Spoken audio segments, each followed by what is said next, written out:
Buenas tardes a todos.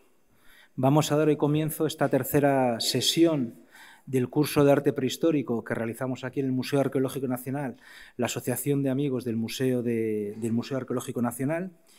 Y hoy tenemos como invitado a Manuel Bea. Manuel Bea es profesor de la Universidad de Zaragoza, del Departamento de Ciencias de la Antigüedad, y su línea preferente de trabajo, entre otras, está vinculada al arte prehistórico. Y dentro del arte prehistórico, pues sobre todo a lo que es el mundo del arte pospaleolítico, ¿no? Sobre todo de las sociedades cazadoras, recolectoras, metalúrgicas, etcétera, ¿no? Él sobre todo se dedica a estudiar lo que vimos el otro día con Inés, el arte levantino, y además también trata otro tipo de manifestaciones, otra tradición artística que, no sé si bien o mal, hemos incluido dentro de la palabra el arte esquemático, ¿no? Que tradicionalmente hace referencia, bueno, pues al mundo de grupos productores y grupos, dependiendo de las personas, grupos metalúrgicos. Manuel Bea tiene una trayectoria dilatada, larga y profunda, como os he comentado, vinculada al arte prehistórico, ¿no? Él ha sido, bueno, durante muchos años, como hemos pasado todo, becario de formación, mundo predoctoral, postdoctoral, etcétera, y sobre todo él también tiene una línea de investigación del arte prehistórico bastante amplia, no solo puramente de investigación, sino que también ha dedicado bastante intensidad de su trabajo a cuestiones de gestión, cuestiones de divulgación, cuestiones también de conservación, socialización del patrimonio arqueológico, ¿no? Incluso casi fue de aquellos primeros que se dedicaba también a cuestiones de hacer 3D de los abrigos, etcétera. Fue hoy en día, que es una línea que es bastante frecuente, bueno, pues él incluso en aquel momento llevó a cabo una spin-off, es decir, relaciones empresas con empresa y universidad sobre esta temática que tiene bastante derivación en el mundo de la conservación y de la gestión. Su área de trabajo, principalmente aquí en la península ibérica, es la zona del Valle Medio, sobre todo de la zona del Duero, habiendo llevado a cabo más de 60 campañas bien de excavación, bien de documentación, principalmente de arte prehistórico. Incluso también ha trabajado en el arte paleolítico, ¿no? Ha trabajado también en otros contextos, de Estados Unidos, de Emiratos Árabes, de Francia, tanto llevando a cabo acciones de investigación propiamente como también acciones de investigación. Sus publicaciones son también muy numerosas y también es miembro, y además miembro fundador, de un comité que se llama el Comité Científico Nacional de Arte Rupestre, que es una pequeña sección, por así decirlo, de ICOMOS España, bueno, pues que trata todas estas cuestiones que están vinculadas al patrimonio específico de arte rupestre y que tiene bastante incidencia con cuestiones también de patrimonio mundial. Yo creo que Manuel es una de las personas más adecuadas para estar aquí y sobre todo para tratar el tema que, como él dirá, un poquito más olvidado dentro de lo que es el arte prehistórico, que es el arte esquemático, ¿no? Sin más, los dejo con él y muchas gracias, Manuel, por haber venido y por habernos acompañado hoy en este curso. Pues muchísimas gracias, Marcos. Se entiende, os explicar esas palabras por la amistad, o sea que te lo agradezco sinceramente. Muy buenas tardes a todos. Quisiera comenzar felicitando a los organizadores de este ciclo de conferencias, a la Asociación de Amigos del Museo Arqueológico Nacional y especialmente al ideólogo del mismo, Marcos, no solo por pensar en llevarlo a cabo, sino por conseguirlo. No siempre es fácil conseguir que iniciativas, por interesantes que sean, como estas, en su conjunto puedan salir adelante. Pero junto a ello también quiero agradecer, y muy sinceramente, el que me hayan invitado a formar parte de este ciclo en un contexto, además de referencia, como es el MAN. Es realmente un placer y un honor poder participar en él. Al respecto de todo lo anterior y como base explicativa algunas de las cuestiones que vamos a tratar de comentar en los siguientes minutos, he de decirles que cuando me llamó Marcos para comentar la iniciativa me dijo que quizás fuera un pequeño lío y no fue esa la palabra que empleó. Y creo que lo puede ser, ciertamente, porque vamos a tratar de sintetizar más de 150 años de descubrimientos y de documentación, de estudios, en definitiva, de arte esquemático en apenas 2 horas, en menos de 2 horas en realidad. En verdad, tratar de establecer con claridad una definición general, y lo iremos viendo, para el arte esquemático es complejo, y lo es partiendo desde la misma consideración del término y siguiendo también por las dificultades que nos encontramos a la hora de establecer directamente fases de desarrollo en función de variantes temáticas y estilísticas a partir de la esencialidad de los rasgos formales, porque sí, lo esencial, lo más esencial, es lo que puede caracterizar precisamente al arte esquemático. Como podrán imaginar, en apenas 120 minutos va a resultar prácticamente imposible abordar todos estos aspectos e incluso aquellos que podamos, que comencemos a tratar de alguna manera serán poco más que esbozados. Pero espero que al menos podamos tener una perspectiva general de cuáles son aquellos elementos que más y mejor definen a este ciclo artístico. En cualquier caso, tampoco nos va a ser posible tratar este apartado específico del arte esquemático que hoy nos ocupa como un compartimento estanco, es decir, sin relación con lo que hubo antes y con lo que habrá después, es decir, acerca de lo que pudieron ver la semana pasada en la charla de la doctora Inés Domingo y lo que podrán ver la semana que viene con la de la doctora Primitiva Bueno. Con ello no quiero decir, ni mucho menos, que todos estos ciclos estén interconectados, ni que unos deriven directamente de otros. Sencillamente lo que quiero destacar es la enorme complejidad que conlleva tratar de estructurar tradiciones artísticas tan diferentes. Perdón, tengo por aquí.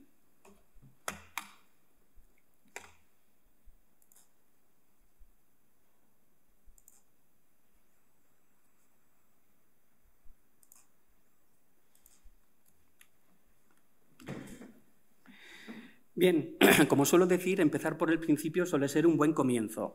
Y al respecto, para el prehistoriador, como en realidad lo es para cualquier historiador, tratar de organizar en secuencias temporales es algo esencial. Por eso esta diapositiva y la que continuará después, que nos puede ayudar a concretar algún aspecto genérico sobre los diferentes ciclos artísticos pospaleolíticos de la península ibérica y que se desarrollan precisamente en este marco geográfico.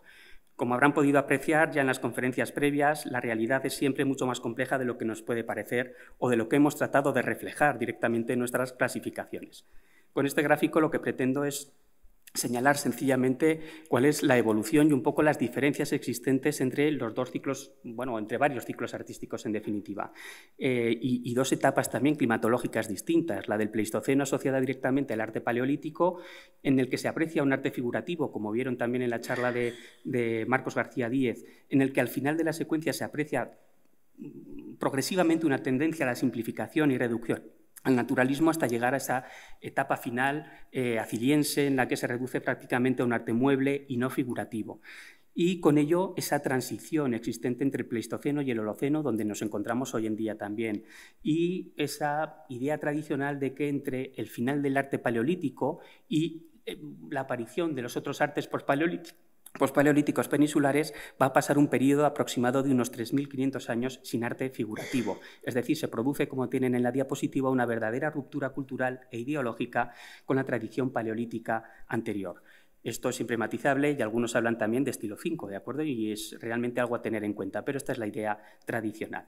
En cualquier caso, aproximadamente hace 7.500 años, con la llegada de los grupos neolíticos a la península ibérica, se traen con ello también novedades ideológicas, culturales, tecnológicas también y económicas, y parece que se da lugar, a partir de ese momento por lo menos, no se sabe muy bien en cuanto al inicio y desarrollo de algunas de estas tendencias artísticas, pero sí que a partir de este momento se empieza a hablar de esos tres ciclos artísticos o tradiciones artísticas diferenciadas, pospaleolíticas. El levantino, que ya vieron, y el macroesquemático y el esquemático, que es lo que trataremos de ver directamente hoy. Y esto es una pequeña línea temporal que a mí siempre me sirve un poco para tener idea de contextualizar, ¿de acuerdo? Para focalizarnos en los momentos en los que nos vamos a mover. Nuestra escala, la de arriba, la de abajo sí, y es precisamente en estos periodos en los que nos vamos a mover al hablar precisamente de arte macroesquemático y esquemáticos, fundamentalmente con el desarrollo del neolítico en diferentes fases y también con el desarrollo del calcolítico y edad de los metales. Bien, lo cierto es que para los tres ciclos artísticos pospaleolíticos peninsulares, que en esencia son los que conforman precisamente el bien Arampi, el arte rupestre del arco mediterráneo de la península ibérica, y que por cierto se cumplen este año 25 años de su declaración como Patrimonio Mundial por la UNESCO, para uno de ellos, para el arte levantino, no hay acuerdo en absoluto acerca de en términos absolutos, ¿de acuerdo?, acerca de su cronología y filiación cultural. Para otro, para el arte esquemático, se puede, en realidad, quizás apuntar, como iremos viendo y desgranando a lo largo de esta charla, la existencia de varios artes esquemáticos, que no tienen por qué guardar relación entre sí. Es decir, que pudieron haber sido realizados en momentos diferentes y por grupos culturales diversos, y que por su indefinición formal, que viene dada precisamente por la sencillez de la técnica y de las convenciones gráficas, aparece como un término sobre el que, cuando menos, hay que precisar muchísimo, y es lo que vamos a tratar de hacer a lo largo de los siguientes minutos. Pero algo al menos también, ¿verdad?, que nos ayuda en nuestro caso es el hecho de que, tanto para el arte macroesquemático como para el esquemático, se han propuesto una serie de paralelos temáticos en objetos muebles bien datados que arrojan luz acerca de su asignación cronocultural, siempre y en todo caso, en la mayor parte de las ocasiones, relativas. En todo caso, tenemos una serie de definiciones relativamente cerradas. Veremos que para el esquemático se puede abrir un poco más, a no ser que concretemos algunos factores esenciales, como veremos más adelante, que es el factor del tiempo, esa cuarta dimensión que va a ser también esencial. Bueno, en todo caso, es muy complejo, lo vamos a tratar de sintetizar, pero las realidades son siempre más difíciles de lo que nos parece. Y a tenor de esto, pues no parece que vayamos a empezar demasiado bien la charla, ¿verdad? En realidad es posible que al final hayamos propuesto directamente más interrogantes que respuestas, pero eso es precisamente, al menos eso pienso, uno de los objetivos de todo estudio científico. Vamos, por tanto, al comienzo. La charla, como verán, la he dividido en dos apartados o dos bloques bien diferenciados, tratando de ir de lo más general a lo más concreto.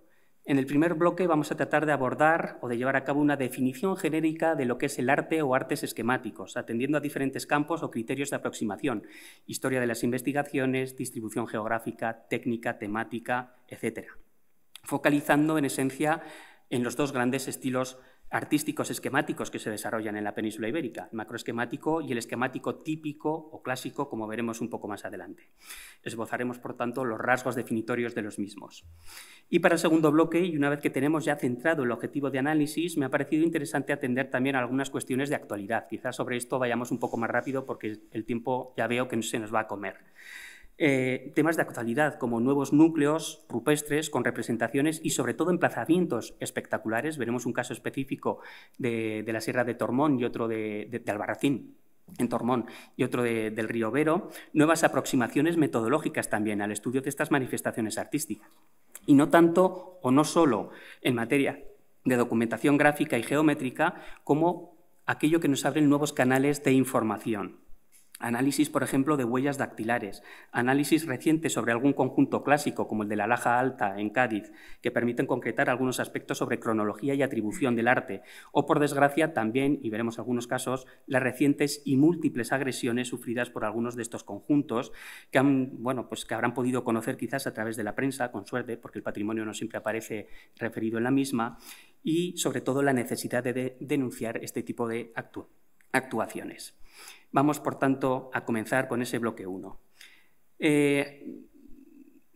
Para comenzar con el mismo, podemos entender el arte rupestre como una de las manifestaciones artísticas o una de las manifestaciones de la cultura material de los grupos humanos más singulares de toda su producción. Me gusta pensar en este elemento de la cultura material como el que nos permite precisamente aproximarnos más al componente etéreo del ser humano, es decir, al pensamiento unido al sentimiento. Es decir, es un elemento de la cultura material ciertamente singular y destacable.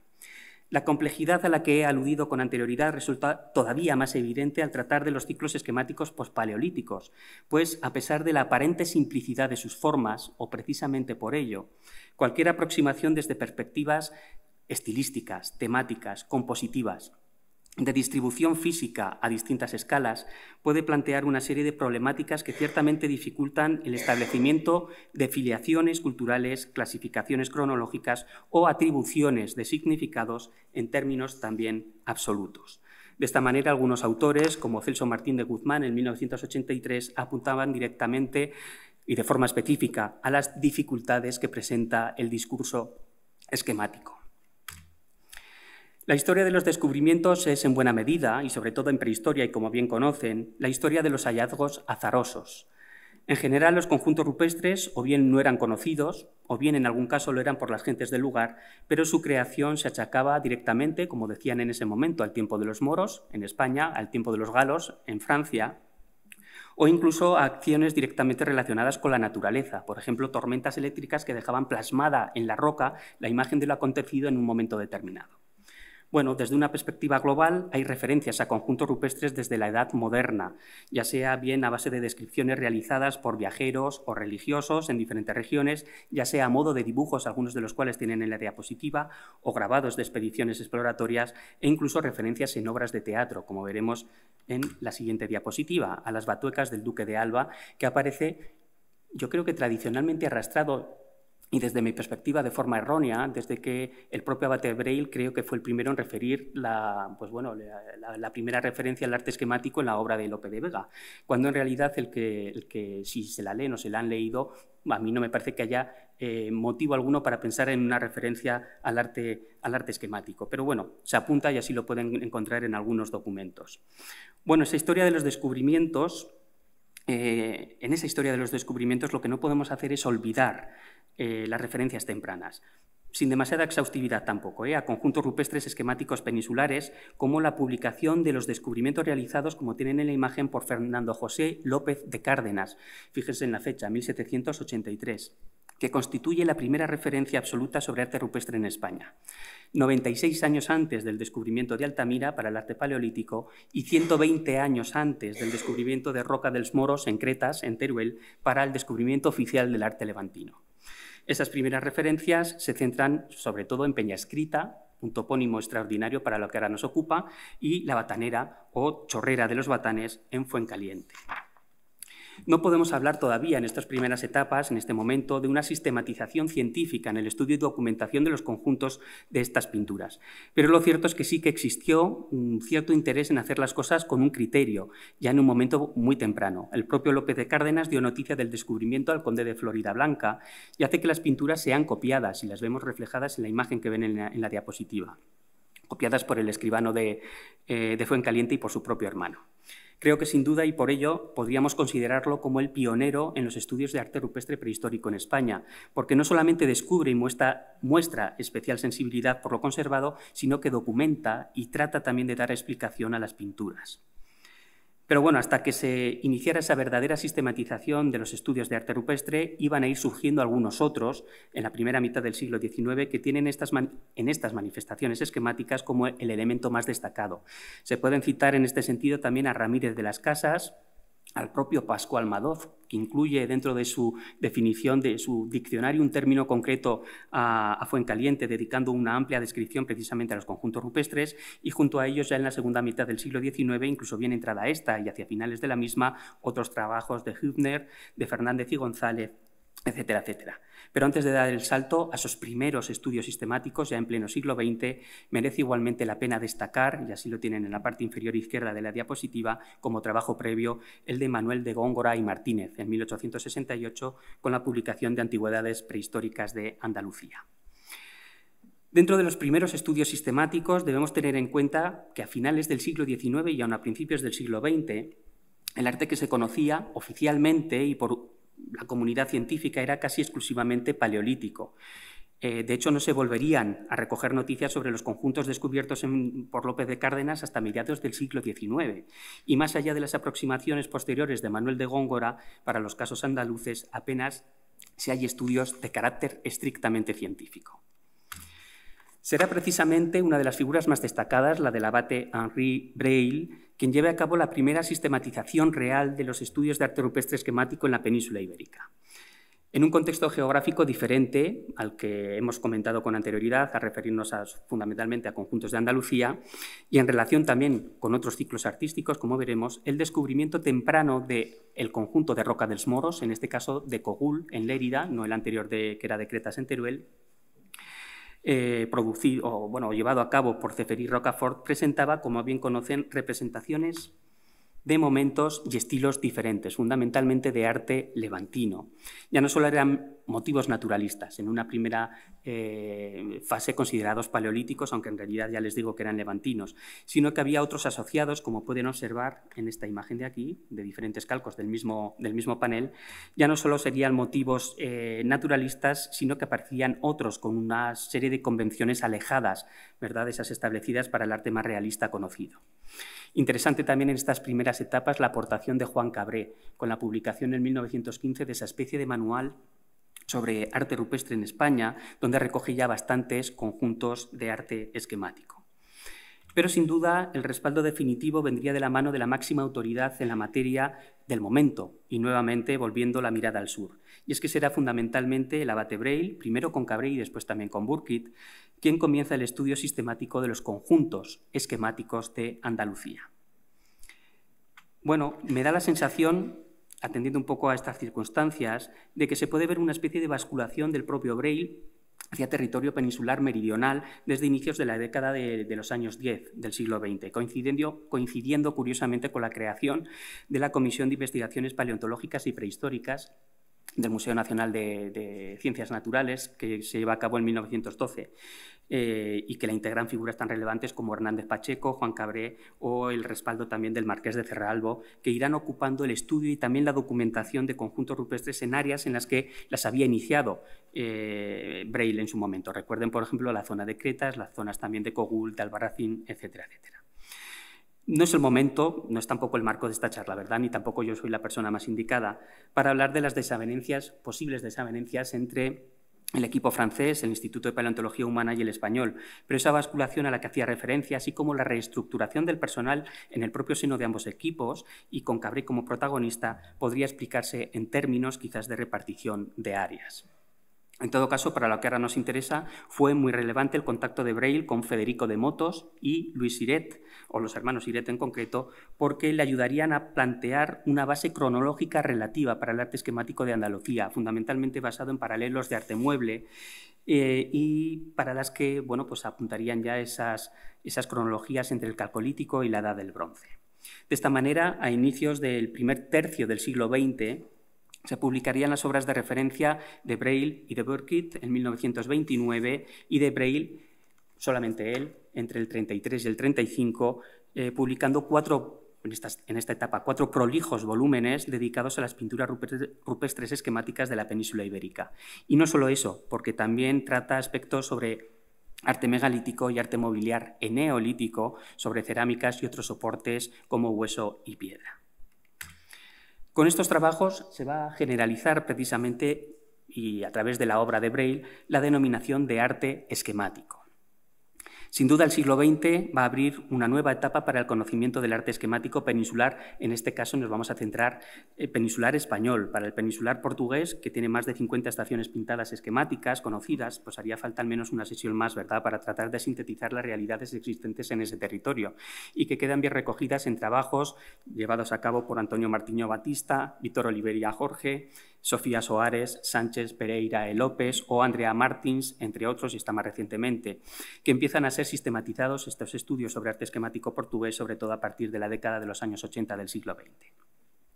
En todo caso, una etapa, como decía antes, en la que es posible establecer apartados en relación con el contexto histórico. Y las vamos a ver cómo las hemos podido dividir en cuatro etapas distintas. Esa primera etapa de descubrimientos e inicio de los estudios sistemáticos llevados a cabo desde principios del siglo XX hasta 1933, aproximadamente 33-35, con las publicaciones de Breil y de Burkitt. Un hiato producido naturalmente por la Guerra Civil Española y el periodo de posguerra, que estaría comprendido entre el 33 y los años 60. Una tercera etapa de recuperación y fortalecimiento de los estudios desde el 60 hasta los años 90, ¿verdad?, con un impulso importante en los descubrimientos, producto sobre todo de trabajos específicos, de tesis y de tesinas, y la importancia también administrativa que supuso el desarrollo de las autonomías y la transferencia en materia patrimonial en una segunda fase de este momento. Destacan los trabajos, las obras en esta etapa de Pilar Acosta, por supuesto, de Antonio Beltrán, de Julián Bécares, de Alfonso Caballero Clean, de Mauro Hernández, entre otros. Destaca también la publicación en el 83 de un número específico de la revista Zephyrus, el número 36, dedicado exclusivamente al arte esquemático y en el que intervienen las máximas autoridades del momento en la materia. Desde Bécares, Javier Carrasco Rus, Fernando Piñón, Vicente Valdellou, Francisco Jordá, estaban todos allí. En esta etapa también encontramos otras aportaciones, algo más recientes, ¿verdad?, como las de López Payer, las de Soria Lerma, la de Gómez Barrera también para la zona de Soria, o las de Lothar Bergman, también sobre todo en la zona del campo de Gibraltar, aportando muchos nuevos descubrimientos, estudios y una plataforma muy interesante que es la plataforma denominada Arte Sureño. Y una cuarta etapa, ¿verdad?, de consolidación y actualización, también metodológica, desde los años 90 hasta hoy, y que ha derivado directamente en el descubrimiento de numerosos conjuntos rupestres que deben de estar ya por varios miles en toda la península ibérica. De hecho, en Andalucía deben de estar en torno a 1000 o quizás los hayan ya incluso sobrepasado. Pero también en el planteamiento de nuevas perspectivas de estudio y nuevas metodologías que van a tratar de ir más allá del establecimiento de clasificaciones. Me refiero a cuestiones sobre arte rupestre y territorio, arqueología espacial fundamentalmente, documentación geométrica y digital, y con ello también difusión, datación, autoría, acústica. Hablaremos sobre todos estos aspectos un poco más adelante también. Consideración de lo social, aspectos que, bueno, en la medida de lo posible los desarrollaremos más adelante. Fíjense en las dos etapas más recientes el impresionante incremento de estudios académicos que se llevan a cabo y que podemos ver en las siguientes gráficas a partir de los datos aportados por Mary Moore en 2020. En la gráfica de la izquierda aparecen los trabajos centrados en el arte rupestre a nivel internacional recogidos en el estudio citado. A la derecha, una serie de gráficas que he confeccionado a partir de los datos publicados y centrados para el caso solamente español y actualizados también con algún trabajo que me constaba se había leído y que no aparecía contemplado en el estudio original. Entiéndanse en todo caso como una especie de análisis incompleto, pero que de todos modos abunda directamente en la idea que queremos expresar. Arriba, la imagen de arriba, el número de tesis y trabajos académicos sobre arte rupestre leídos en España desde 1970. Y abajo, concretando las temáticas. Como pueden observar, el arte esquemático es el que cuenta con un mayor número de estudios. Antes de pasar a establecer algunos de los principios básicos que definen el arte esquemático pintado peninsular, debemos siquiera de forma muy rápida apuntar algunas cuestiones relativas a la terminología. En primer lugar, porque los estudios de arte rupestre prehistórico han estado, desde sus propios inicios, preñados de convencionalismos que en muchas ocasiones nos llevan a plantear dificultades en la misma base. Y para complicar todo más, la academia emplea diferentes criterios para referirse a distintos ciclos artísticos. Para el paleolítico se emplea un término de adscripción cronológico-cultural. Para el levantino, uno geográfico, que por otra parte está superado. Y para el esquemático, uno estilístico. Ni siquiera en eso nos ponemos de acuerdo. Pero, como podrán imaginar, todo es susceptible de hacerse todavía más difícil y entran en juego cuestiones sobre clasificación que obedecen fundamentalmente a criterios personales, es decir, de cada investigador, y por lo tanto subjetivos. No nos vamos a detener en cuestiones de este tipo, no más de lo estrictamente necesario para comentar algunos de los trabajos básicos, pero en todo caso fíjense en la diapositiva en la cantidad de términos empleados para referirnos a diferentes ciclos artísticos y a veces incluso para los mismos. Me parece, eso sí, interesante tratar de definir lo que vamos a considerar como esquemático, porque puede haber grados, puede haber particularismos que obedecen a diversas realidades territoriales. Y, por ejemplo, y como pueden ver en la diapositiva, en uno de los estudios de síntesis recientes sobre el arte rupestre en Galicia, un estudio espectacular de todas maneras, se llega a proponer el término de grupo naturalista, como pueden observar, para representaciones que en el contexto peninsular encajarían solo con lo que consideramos esquemático y que subraya, en todo caso, la diversidad del fenómeno artístico galego dentro del conjunto de arte rupestre atlántico o de Europa occidental. Bueno, al respecto y atendiendo fundamentalmente al contexto que ahora nos ocupa, es a finales de la década de los años 80 del siglo XX cuando se realizan una serie de reuniones donde se debatieron cuestiones precisamente dedicadas a la terminología. Sin más, simplemente aludir a la segunda reunión de prehistoria aragonesa celebrada en el año 87 en Barbastro o al 19º Congreso Nacional de Arqueología celebrado en Castellón de la Plana, en el que se trataron cuestiones sobre terminología y algunos de ellos plantearon precisamente lo arriesgado de ordenar las representaciones en función de lo que se denominaba la teoría de las formas, como las del realismo, naturalismo, impresionismo, seminaturalismo, semiesquematismo, estilización, geometrismo, esquematismo, al final muchos nombres para referirnos a muy pocas cosas. No nos vamos a detener en cuestiones referidas a ciclos artísticos más allá del que ahora nos ocupa, pero sí me parece interesante el que estas reuniones se refieran al arte esquemático con dos categorías básicas: arte esquemático típico es en el que nos centraremos a partir de ahora, y arte esquemático con un alto grado de estilización o sintetización. Y a su vez esta última categoría subdividida en otros subtipos, ¿verdad? Arte esquemático de tendencia geométrica y un arte de tendencia naturalista. En todo caso, lo interesante aquí es que vivimos nosotros rodeados de arte esquemático, aunque no seamos capaces, bueno, sí que somos capaces, pero en muchas ocasiones no caemos en la cuenta, desde arte esquemático propiamente dicho hasta otros esquematismos con los que convivimos directamente, como puede ser dibujos de niños, o este otro que me encontré hace muy poco en la etiqueta de un aceite de oliva estupendo de la zona de Teruel, que está muy bueno también. Bueno, de las clasificaciones intermedias, como pueden ser estas, ¿verdad?, subnaturalismo y semiesquematismo, de las que nos vamos a olvidar inmediatamente, no se preocupen, podemos decir que la literatura especializada ha usado, incluso abusado, de ambas acepciones sin que se haya conseguido establecer un consenso generalizado acerca de qué principios definen a cada uno de ellos. Bueno, como prometí, no vamos a profundizar en aspectos y nos vamos a centrar en la definición o una de las posibles de arte esquemático. Arte esquemático se trata, por tanto, de una de las grandes tradiciones o ciclos artísticos peninsulares y se puede definir como un grupo muy amplio por el número de representaciones y también por el número de variedades susceptibles de ser contempladas.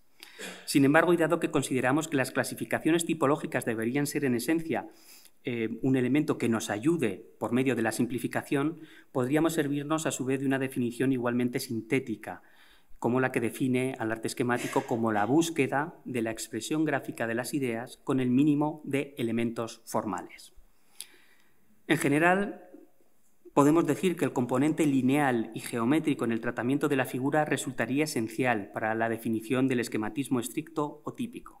Pero asimismo merece la pena también destacar que algunas representaciones plenamente esquemáticas, por otra parte, pueden contar con rasgos secundarios, ya sean estos anatómicos, como la representación de dedos, ornamentales, tocados, adornos, peinados o instrumentales, es decir, objetos a veces inidentificables los unos o bien otros que nos permiten llevar a cabo una lectura para entenderlos como armas, cuerdas, etcétera, etcétera. Pero eso sí, sin que por ello nos resulten susceptibles de ser clasificados fuera del esquematismo puro. En efecto, como ya conocen y estamos viendo, existen problemas de concepto. Quizá el principal problema es establecer como elemento aglutinante para el arte esquemático únicamente aspectos formales.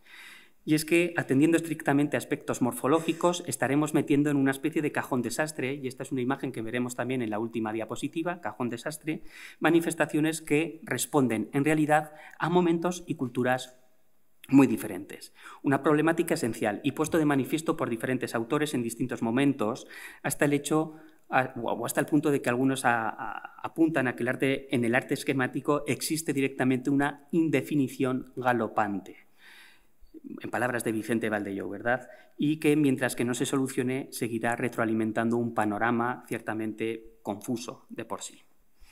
Bueno, así y en general, y concretando algo más en la definición inicial propuesta, podemos recurrir a la siguiente definición de arte esquemático prehistórico típico. Un ciclo artístico caracterizado por el uso de convenciones formales que descansan en una casi total sintetización de las formas, por lo que los motivos representados carecen de rasgos naturalistas. Esta reducción al máximo de los trazos, una reducción que es plenamente consciente por parte de los creadores del arte, hace que lo que se pierda en realismo se gane en abstracción y significado simbólico, lo cual no quiere decir que no tuvieran también ese significado simbólico otros ciclos artísticos naturalistas. Y tampoco quiere decir que por ello el arte esquemático no cuente con la plasmación de verdaderas escenas, aunque sean minoritarias. Veremos algunos ejemplos un poco más adelante que permiten a algunos hablar directamente en alguna ocasión de un pequeño discurso narrativo, historicista, mítico o referirse al arte esquemático también en determinadas circunstancias como un arte historiado. Pero esta definición necesita, como pueden observar, de una mayor precisión que nos permita discriminar bien lo que entendemos por arte esquemático o bien la necesidad de precisar mejor el mismo término que ahora nos ocupa. Y atendiendo precisamente a esa necesidad de precisar, la dimensión que nos da la pista y que discrimina es precisamente el tiempo. Hablar, por tanto, de arte esquemático típico sería hablar de un arte prehistórico, quizá con diferentes ciclos, diferentes fases, y es este matiz cronológico y no solamente el técnico o el formal el que lo diferencia de otros artes esquemáticos de momentos diferentes.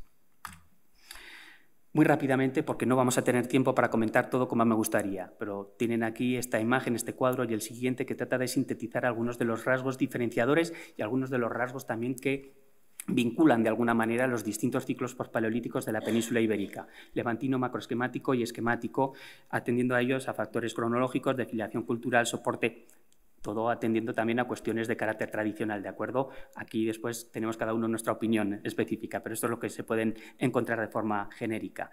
Técnica, convenciones estilísticas, dimensiones medias, estilo, desarrollo, temática, composición, distribución o geografía. Este algo genérico y este otro cuadro, pues un poco más en la línea también de apuntar esas diferencias y esas semejanzas entre los distintos ciclos artísticos, pero atendiendo sobre todo a factores de carácter técnico. ¿De acuerdo? Algunas de estas cuestiones las iremos viendo en las siguientes diapositivas. Bueno,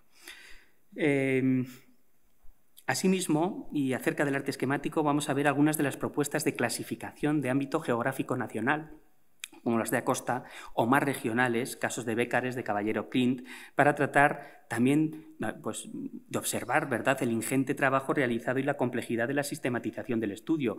Lo que hacemos ahora es complejo, pero lo podemos hacer gracias a que vivimos en hombros o a hombros de gigantes, ¿vale? Gracias a los trabajos de grandes investigadores que han llevado a cabo su labor mucho tiempo antes que nosotros.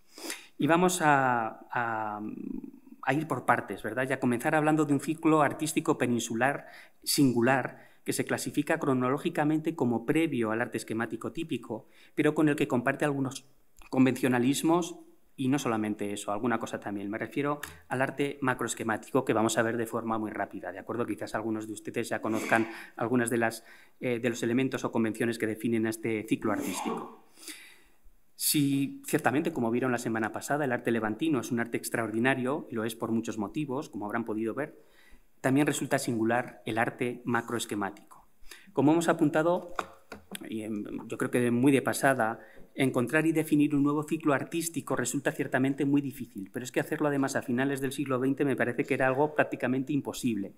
Y sin embargo eso es lo que pasó con el macroesquemático.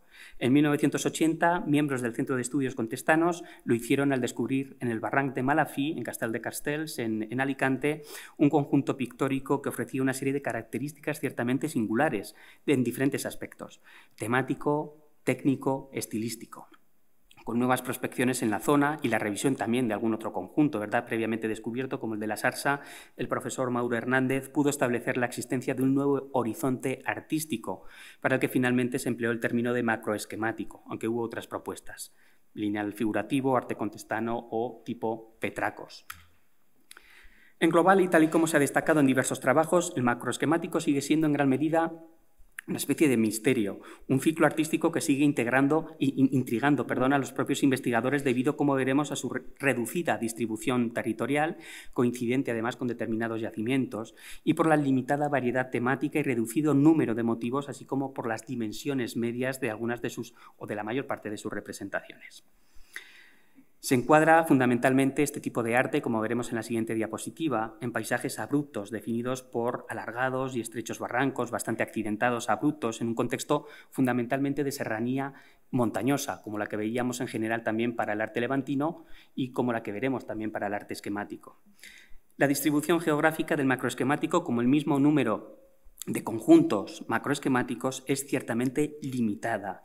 En el registro publicado más actualizado se apuntan tan solo a 21 abrigos rupestres con una distribución centrada esencialmente en la provincia de Alicante, ¿verdad?, en Barranco de Malafí, donde se articulan además algunos de los conjuntos más importantes, como Pla de Petracos, Cobalta, Racó de Sorellets, entre otros, y junto a ellos otros espacios también destacados, como Barranc de la Famorca, Valdegallinera o Alcoy, localizándose ya en la zona más oriental, casi directamente tirándose o en la salida al mar, los conjuntos del Barranc de l'Infern. Bueno, fuera de este contexto, que podríamos definir como nuclear y para el que luego veremos un mapa específico, se han documentado ejemplos macroesquemáticos también en el sur de Valencia, en el Barranc de las Coves y Barranc de la Carbonera, ¿verdad?, en cuanto a figuraciones rupestres, a las que además hay que sumar una serie de yacimientos o aquellos que nos permiten precisamente consignar una atribución cronocultural para este ciclo, las que forman parte de la decoración mobiliar de yacimientos neolíticos antiguos, como pueda ser la Sarsa o Cova de l'Or. Barranc de l'Infern, que tienen aquí, es un paisaje monumental seleccionado, todo lo cual es un aspecto, además, a tener muy en cuenta y definitorio para los conjuntos macroesquemáticos. Son lugares especiales, antes lo comentaba con Marcos, la importancia de la especialidad, de la singularidad de los espacios, desde el punto de vista de la significación para estas sociedades productoras. Como ocurre también con el Levantino, para los abrigos macroesquemáticos no se constatan yacimientos de ocupación en los mismos abrigos, ni ocupación doméstica, ni necrópolis, de manera que se suele apuntar a su funcionalidad como lugares de agregación, ya sean estos de reunión intra o intertribales. Asimismo, se destaca, bueno, en este mapa es simplemente para que vean la concentración de conjuntos, esa limitación en su distribución geográfica, ¿verdad? Se destaca su consideración como santuarios que servirían como focos precisamente de atracción para los pequeños grupos humanos dispersos, ¿verdad?, que llevan a cabo o para llevar a cabo una serie de determinadas actividades religiosas o sociales.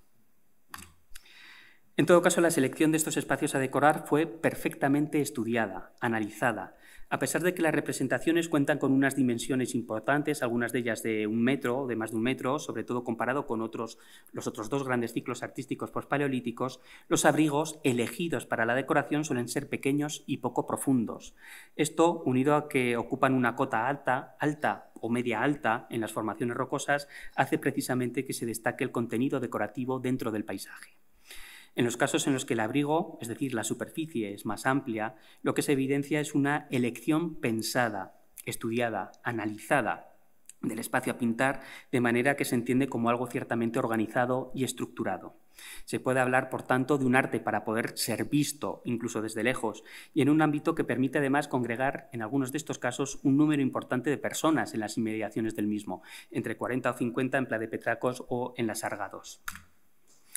Determinados conjuntos, como este que tienen en la imagen, que es de Pla de Petracos, apuntan a una verdadera escenificación, aprovechando incluso la morfología de anfiteatro natural del enclave para poder desarrollar, según el profesor Mauro Hernández, un verdadero programa iconográfico que estructura los temas, los motivos y los espacios, de manera que les ha llevado incluso a hablar de un verdadero retablo, en la que los elementos más destacados ocuparían el espacio central y más elevado de la pared, y el resto de conjuntos, los menos significativos, ocuparían espacios alrededor del primero y en cotas más bajas.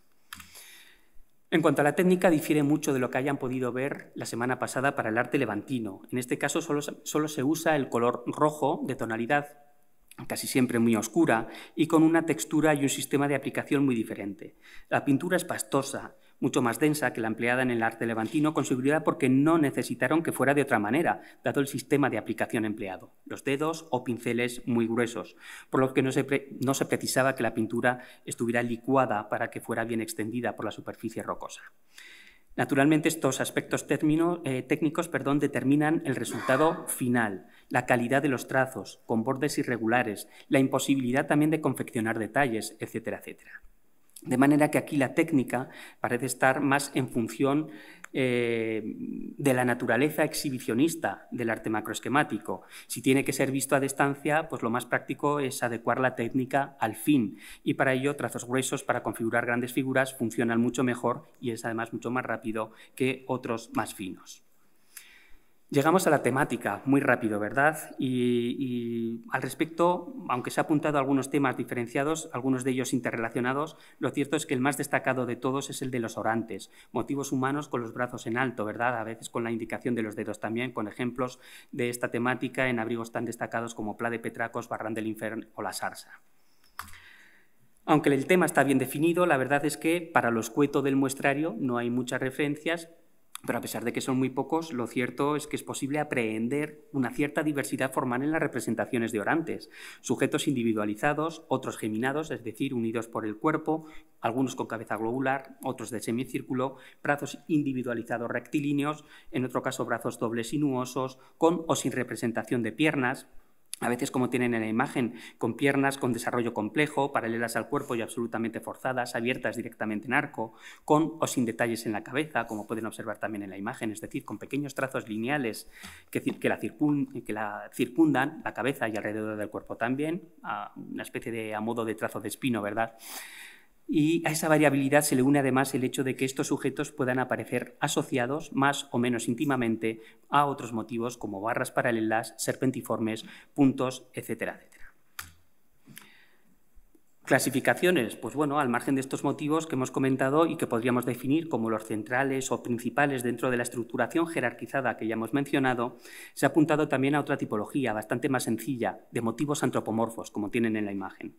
Por su morfología recuerdan perfectamente algunos tipos también del arte esquemático y perfectamente podrían pasar por tales si no fuera por su localización en conjuntos macroesquemáticos y por el tipo de pintura empleada coincidente con la macroesquemática. Estos tipos se definen como antropomorfos en Y invertida, en doble Y o en X. Pero además de estos ejemplos, la temática humana puede también aparecer referida a partir de la representación de determinadas partes de la anatomía humana. En realidad, pues ciertamente resultaría muy difícil poder establecer esa identificación si no fuera a partir del estudio de convencionalismos formales que aparecen en motivos plenamente de Orantes y de la técnica y configuración o conformación de la propia pintura, que es típicamente macroesquemática. De esta manera se han identificado como brazos a trazos entrelazados alrededor de otro trazo central o incluso una posible mujer incluso que llevaría falda, que sería la que tienen en la imagen inferior derecha de la diapositiva. En la sarga, a cuyo calco corresponde la imagen que vemos, una de las figuras de entre el conjunto en el que hay también otras consideradas como humanas y de Orantes, aparece una que adorna su cabeza, como pueden observar en esta parte de aquí, que adorna su cabeza, como decía, con cuernos e incluso se ha propuesto la posibilidad de que llevara una especie de túnica, de vestido o de capa.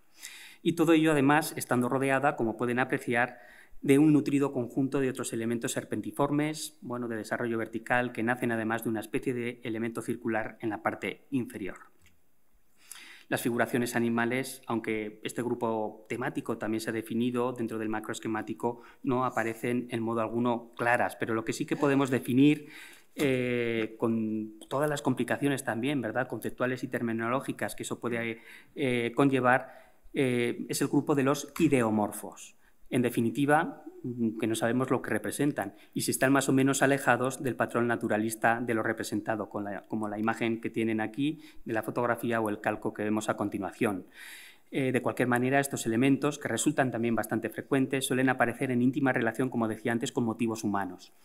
En este conjunto temático, los motivos se definen como motivos sinuosos, normalmente de desarrollo vertical, pero no todos, como pueden apreciar en la imagen, y que pueden presentar en el extremo superior pequeños trazos a modo de deditos o bien con un extremo en forma circular.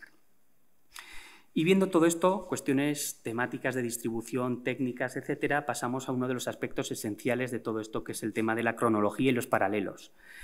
Con la revisión de materiales y de yacimientos del Neolítico antiguo se pudo llegar a una conclusión trascendente para el macroesquemático y supongo que la doctora Inés Domingo les hablaría también la semana pasada para el levantino, por eso tampoco vamos a incidir mucho. Los materiales de algunas de estas cuevas de ocupación, como Cova del Oro o la Sarsa, presentaban cerámicas con motivos figurativos con brazos alzados y dedos en las manos, identificados como orantes y conceptualmente, por tanto, asimilables a los aparecidos en los abrigos pintados macroesquemáticos. Así se establecen relaciones directas, de manera que ese arte macroesquemático, a través de esas relaciones temáticas, que no tanto técnicas, abarcaría pues, el marco cronológico de la cerámica cardial, aproximadamente entre el 5600 Cal BC hasta el 5200 también Cal BC. Y esto es interesante, porque además se ha apuntado que debió de tratarse de un ciclo artístico de desarrollo bastante corto, quizá relacionado con una misma comunidad humana y caracterizado por la representación de una serie de iconografías, transmisoras de una información específica que, si evolucionaron, lo hicieron durante muy poco tiempo y en un espacio geográfico también reducido. Vemos aquí la asimilación entre la cerámica cardial de la Cova del Oro, que es la clásica, ¿verdad?, y el abrigo 1 de Pla de Petracos, con esa asimilación temática de Orantes, y en esta y en la siguiente diapositiva algunos otros ejemplos de cerámicas con decoración cardial o impresa también con gradina, que es una especie de cincel dentado, procedentes de yacimientos del Neolítico antiguo con temáticas afines a las que ahora nos ocupan. Incluso, como pueden apreciar en la parte inferior derecha de esta imagen, en algún caso concreto se llegó a identificar directamente figuras zoomorfas en estas cerámicas con representaciones levantinas, ya no solamente macroesquemáticas, con lo que todo ello conlleva, ¿verdad?, aunque esto no está generalmente aceptado y cada uno tiene su propia opinión. Bien, con todo, lo destacado era que con la atribución del Neolítico antiguo de macroesquemático y la existencia en algunos conjuntos, como el que pueden observar en la imagen de la Sarga 1, con la existencia de superposiciones de motivos levantinos, se podía apuntar a una cronología relativa para este último. Estas superposiciones se han visto, como les decía, tanto en el abrigo de la Sarga 1 como de forma indirecta en el abrigo de Benialí 4, y no nos vamos a extender más en estas cuestiones que ya vieron la semana pasada con la doctora Domingo. En todo caso, la temática de Orantes se localiza en algún otro conjunto también externo, de acuerdo a la geografía que hemos comentado, y también definidos en contextos del Neolítico antiguo, al menos algunos de ellos, como los cantos pintados de Chávez, que si podemos los veremos un poco de pasada más adelante, así como serpentiformes o zigzags infrapuestos, algunos de ellos superpuestos también a elementos levantinos en algunos conjuntos de Cuenca, de Albacete o de Valencia. Por ello se propuso también la existencia de una especie de territorio de influencia macroesquemática. Y nos hemos pulido prácticamente el macroesquemático en unos pocos minutos, ¿de acuerdo? Al menos las cuestiones generales. Voy un poco rápido porque tenemos poco tiempo para hablar de muchas cosas, ¿de acuerdo? Y lo que vamos a tratar de hacer a partir de ahora es centrarnos básicamente en aquello que nos ha traído aquí, que es hablar fundamentalmente de arte esquemático. Fíjense, Jordá en 1983 introducía como problemas acerca del arte esquemático peninsular los siguientes: reparto desigual por regiones, amplio repertorio tipológico, gran variedad temática y diversidad técnica. Aunque el arte esquemático aparece en toda Iberia, predomina fundamentalmente en el sur. Este es un mapa absolutamente convencional, ¿vale? Aquí falta muchísimo y es la teoría del punto gordo, ¿de acuerdo? Algunos de estos puntos tienen muchos elementos allí cerca, ¿de acuerdo? Pero nos sirve un poco para hacernos idea de la distribución genérica del arte esquemático en toda la península ibérica y no solamente en la fachada oriental de la península, como veíamos para el arte levantino. Predomina, como les decía, sobre todo en el sur, en esa cordillera bética, ¿verdad? Los abrigos rocosos con arte esquemático suelen también encontrarse en entornos montañosos, ya lo hemos comentado antes, especialmente a lo largo de corredores naturales que conectan sobre todo cuencas y valles con pasos de montaña o, bueno, que pueden estar asociados a topografías, como veremos, o accidentes naturales llamativos que veremos más adelante. En realidad, se podría hablar, ya lo hemos dicho, de artes esquemáticos. En verdad hay diferencias, se pueden apreciar diferencias entre cada uno de estos núcleos, ¿verdad? Técnicas, estilísticas, temáticas también, cronológicas quizás, que evidencia una enorme complejidad a la hora de aproximarnos directamente al estudio de estas manifestaciones. Quizás por esas dificultades sea un arte menos considerado que los dos anteriores, del paleolítico, del levantino, ¿verdad? Lo comentaba antes también con Marcos. Quizás sea el arte esquemático el hermano mediano, ¿verdad? Que no tiene privilegios ni del mayor ni del pequeño. Está en una especie de tierra de nadie y que por eso no se les suele prestar demasiada atención al pobre. Bueno, en general es un estilo artístico caracterizado, de todas maneras, por presentar motivos figurativos, medianamente o parcialmente reconocibles, algunos de ellos, animales y humanos, junto a otros que resulta imposible totalmente de reconocer. Lo común en estos casos es la simplicidad de las formas y de la técnica empleada. Meros trazos lineales sin complicaciones, normalmente rectilíneos, que sirven para generar las formas básicas. Esta diversidad, unida al hecho de que este sistema de representación gráfica pervive hasta tiempos plenamente históricos, y precisamente por todo ello tenemos que el término de esquemático es absolutamente laxo y abierto en ámbito cronológico y cultural, lo que puede resultar, según han apuntado algunos autores, resultar hasta cierto punto inútil, ya que, bueno, pues se puede hablar, pues eso, de diferentes artes esquemáticos. Con todo, y en general, se suele establecer un par de grupos bien diferenciados, aunque resulta complicado incluso establecer relaciones entre los mismos. Por una parte, arte esquemático antiguo, como tienen en la imagen, que suele estar relacionado con el desarrollo de las primeras etapas del Neolítico, con algunos temas que incluso recuerdan, como hemos visto, elementos propios del macroesquemático, y por otra parte, arte esquemático genérico o típico, ¿verdad? Con una serie de rasgos formales, temáticos y técnicos que son más homogéneos a nivel peninsular. Algunos ya los hemos referido con anterioridad, pero como elemento técnico también podríamos hacer mención a la fabricación de la pintura. Y acerca de este tema, en los últimos años los estudios han proliferado bastante y se han aplicado diferentes técnicas para el análisis de pigmentos. Simplemente decirles que en algunas de las publicaciones más recientes, algunas de ellas de este propio año, y directamente aplicadas en conjuntos esquemáticos, se apunta que la práctica total de las pinturas postpaleolíticas analizadas en los abrigos rocosos en general, en concreto para el estudio que hago referencia del río Vero, han sido realizadas con óxidos de hierro, con hematites. Análisis en esta línea se han realizado en otros conjuntos esquemáticos de la península ibérica, en España y en Portugal, en La Sarsa, en Noce de Vicente, en Minaqueda, en La Calderita, en Frizo del Terror, en La Coquinera, en Pego da Raíña, en Lapa dos Coellos, por ejemplo, entre otros muchos, y que apuntan al uso del hematites como el principal componente mineral de la pintura.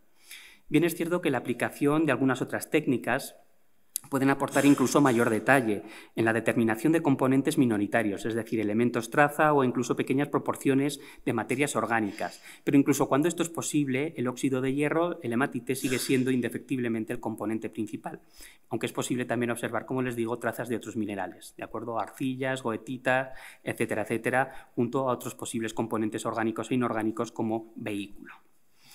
Bueno, para sintetizar, y como tienen un poco también en la imagen, la pintura esquemática típica, en palabras de nuestro querido José Luis Sanchidrián,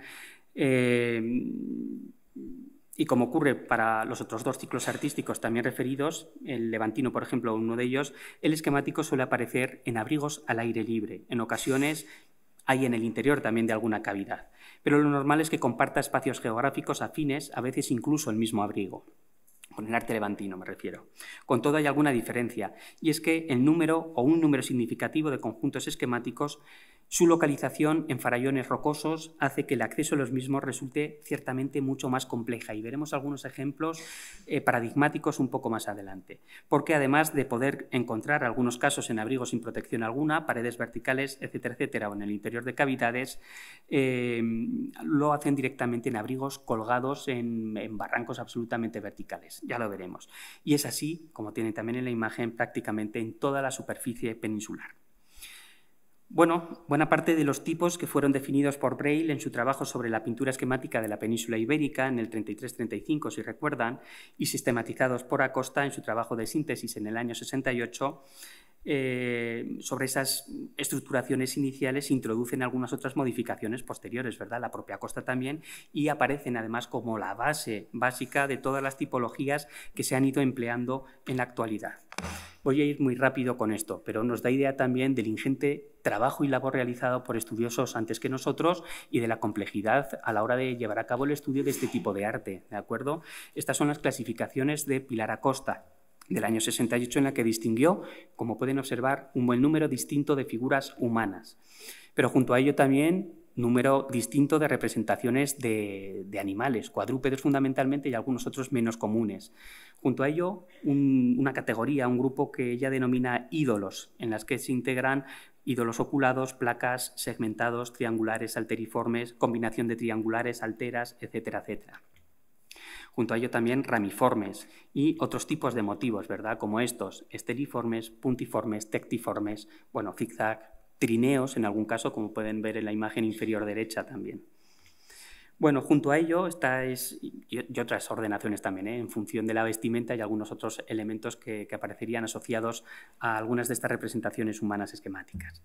Junto a ello, destacar también el trabajo de Julián Bécares, ¿verdad?, que elaboró igualmente una propuesta de clasificación basada en la de Acosta y que ha gozado de una amplia aceptación, ¿verdad?, dado que completa la tipología de esta investigadora y tiene la virtud, además, de permitir la descripción de diferentes tipos de esquemático. Encontramos aquí algunos de los grupos y subgrupos en los que divide la clasificación el propio Bécares: antropomorfos, zoomorfos, ídolos nuevamente, ramiformes, pectiformes, estiliformes, tectiformes, bueno, circulares, hasta 12 grupos distintos.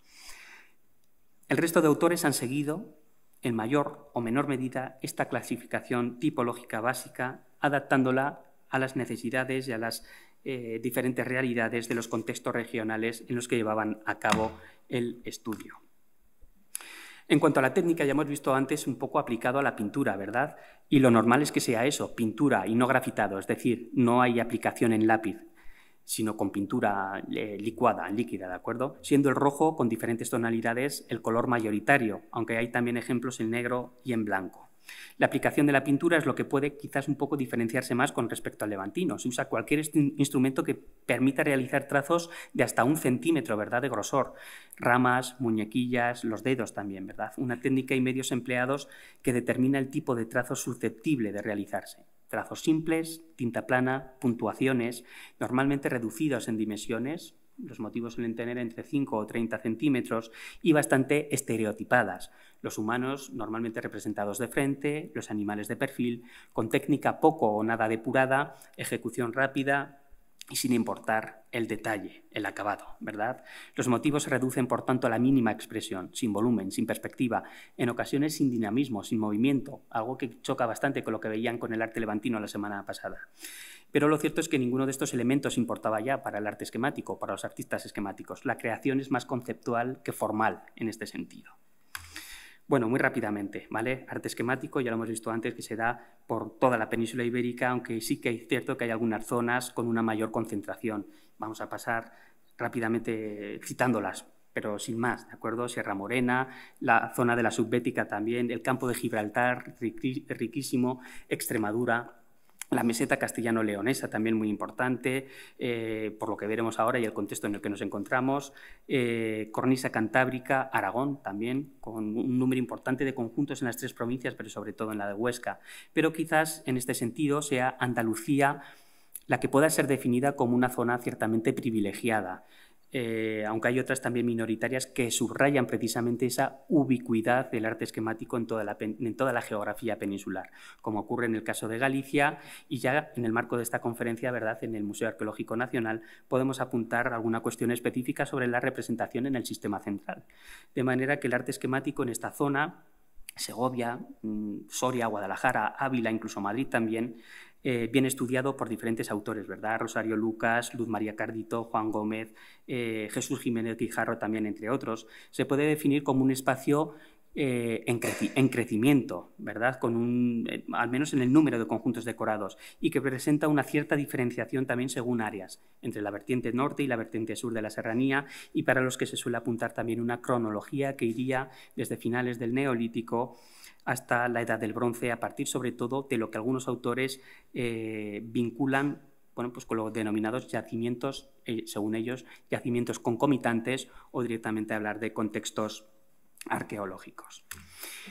Estos son algunos de los ejemplos de artes esquemáticos de diferentes zonas de la península ibérica, ¿de acuerdo? Desde Extremadura, Salamanca, Castilla y León o Casas Viejas en Cádiz, ¿verdad? Con ese tajo de las figuras que es uno quizás de los más paradigmáticos y primero estudiados. En el 13-14, Braille, Cabré y Hernández Pacheco en 13 y 14 acudieron ya allí para estudiar este conjunto. Y llegamos a la cronología, ¿verdad? En cuanto a cronología y a estas alturas, ¿verdad?, ya podrán imaginar que no hay nada sencillo. Las propuestas son variadas, aunque en líneas generales se ha basado fundamentalmente en superposiciones y en comparaciones con elementos mobiliares, fundamentalmente cerámicas o ídolos de diferente naturaleza, como veremos un poco más adelante. Y a grandes rasgos, estas que tienen en la diapositiva son algunas de las clásicas, ¿de acuerdo?, de las más tradicionales. Algunas de ellas puntualizadas, según bueno, pues en trabajos algo más recientes, pero me parecía interesante tener la base en la que todos nos centramos, ¿verdad?, al comenzar los estudios. A grandes rasgos, como les decía, se ha propuesto 2 grandes líneas cronológicas. Una secuencia larga, que iría desde el 6º milenio hasta el 2º milenio antes de Cristo, y una secuencia corta, desde el Neolítico avanzado o final a directamente el final del Calcolítico, ¿verdad?, para centrarse en esencia en lo que hemos llamado arte esquemático típico y al margen de otros desarrollos posteriores. En todo caso, la cronología del arte rupestre pintado pospaleolítico de la península ibérica es objeto de debate, esencialmente atendiendo a las metodologías y a los retos también que plantean las técnicas de datación directa y absoluta. De esta manera, las dataciones absolutas son meramente testimoniales, aunque han aumentado en los últimos años, y alguna controvertida, como veremos. En todo caso, el protocolo seguido para la toma, pasa por la toma de láminas delgadas a partir de micromuestras, la identificación de la presencia de pátinas, la determinación de su posición estratigráfica con respecto a las pinturas, para luego aplicar una serie de técnicas no destructivas, algunas de ellas sí destructivas, que aportan la fechación absoluta. Tenemos los casos de la pileta, como pueden observar, que ha aportado una fecha de 3.760 más menos 60, es decir, calcolítico final aproximadamente para BP, para un pectiniforme de color negro del interior de la cueva de la pileta, datado por José Luis Sanchidrián y el Embaladas. Otra fecha también aportada es la de la Laja Alta, en este caso, fíjense, 4.970 más menos 50 BP, Y al margen de la interpretación final que hacen algunos estudiosos de estas fechas, tengo que referir que los propios autores del estudio comentan que es una fecha que debe considerarse con cautela al tener poca cantidad orgánica y, por tanto, podría estar sobredimensionada. Y otra fecha sobre conjuntos rupestres es la portada en el conjunto también de Matacabras, en este caso en Antequera, en Málaga. Y en este caso fechas obtenidas mediante uraniotorio sobre depósitos calcíticos recrecidos sobre las pinturas, sobre el panel pintado, de manera que estiman que debió haber sido realizado con anterioridad a ese 3800 a.C. Y nuevamente con dudas de los propios autores del estudio al comentar que la muestra tiene un alto contenido detrítico. Bueno, hay más casos, ¿de acuerdo? Aquí, por ir agilizando un poco también en tiempos, el caso del Tío Modesto, en el que se data oxalato de calcio que recubre el soporte rocoso sobre el que se realizan las pinturas, pero que es un oxalato de calcio que sigue creciendo también después de la confección de las mismas pinturas. Luego hay capas por debajo y por encima de las pinturas. El sistema lo que trata de hacer es establecer una horquilla temporal en la que entren directamente en medio las pinturas. Es decir, datar lo más antiguo y datar lo más reciente, contando con que las pinturas estén en esa horquilla temporal. Las fechas más antiguas en este conjunto se corresponden con las pátinas que recubren las fases más antiguas, en principio las figuras levantinas y los zigzags. Vemos aquí algunas fotografías de detalle en las que también es interesante apuntar estas cuestiones, de acuerdo de superposiciones, para poder establecer después las relaciones con las fechas. Vemos aquí esta fotografía de detalle en la que podemos ver cómo ese elemento esquemático se superpone claramente al brazo del arquero levantino. Fechas del Tío Modesto, también de Selva Pascuala, algunas de ellas muy recientes en los trabajos que tienen citados en la diapositiva.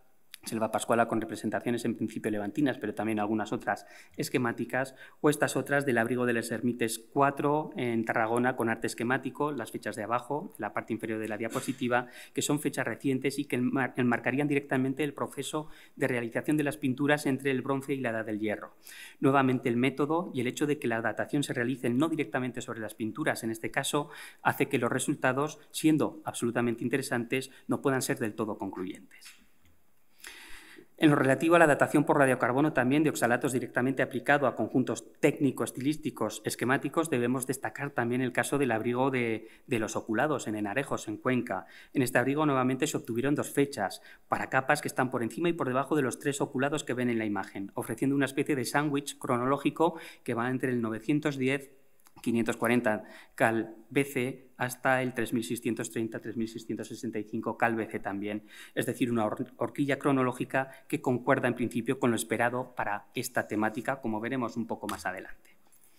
Pero más allá de estos intentos de datación absoluta, directa o indirecta, hay otras aproximaciones, como la clásica de asimilación. Perdón.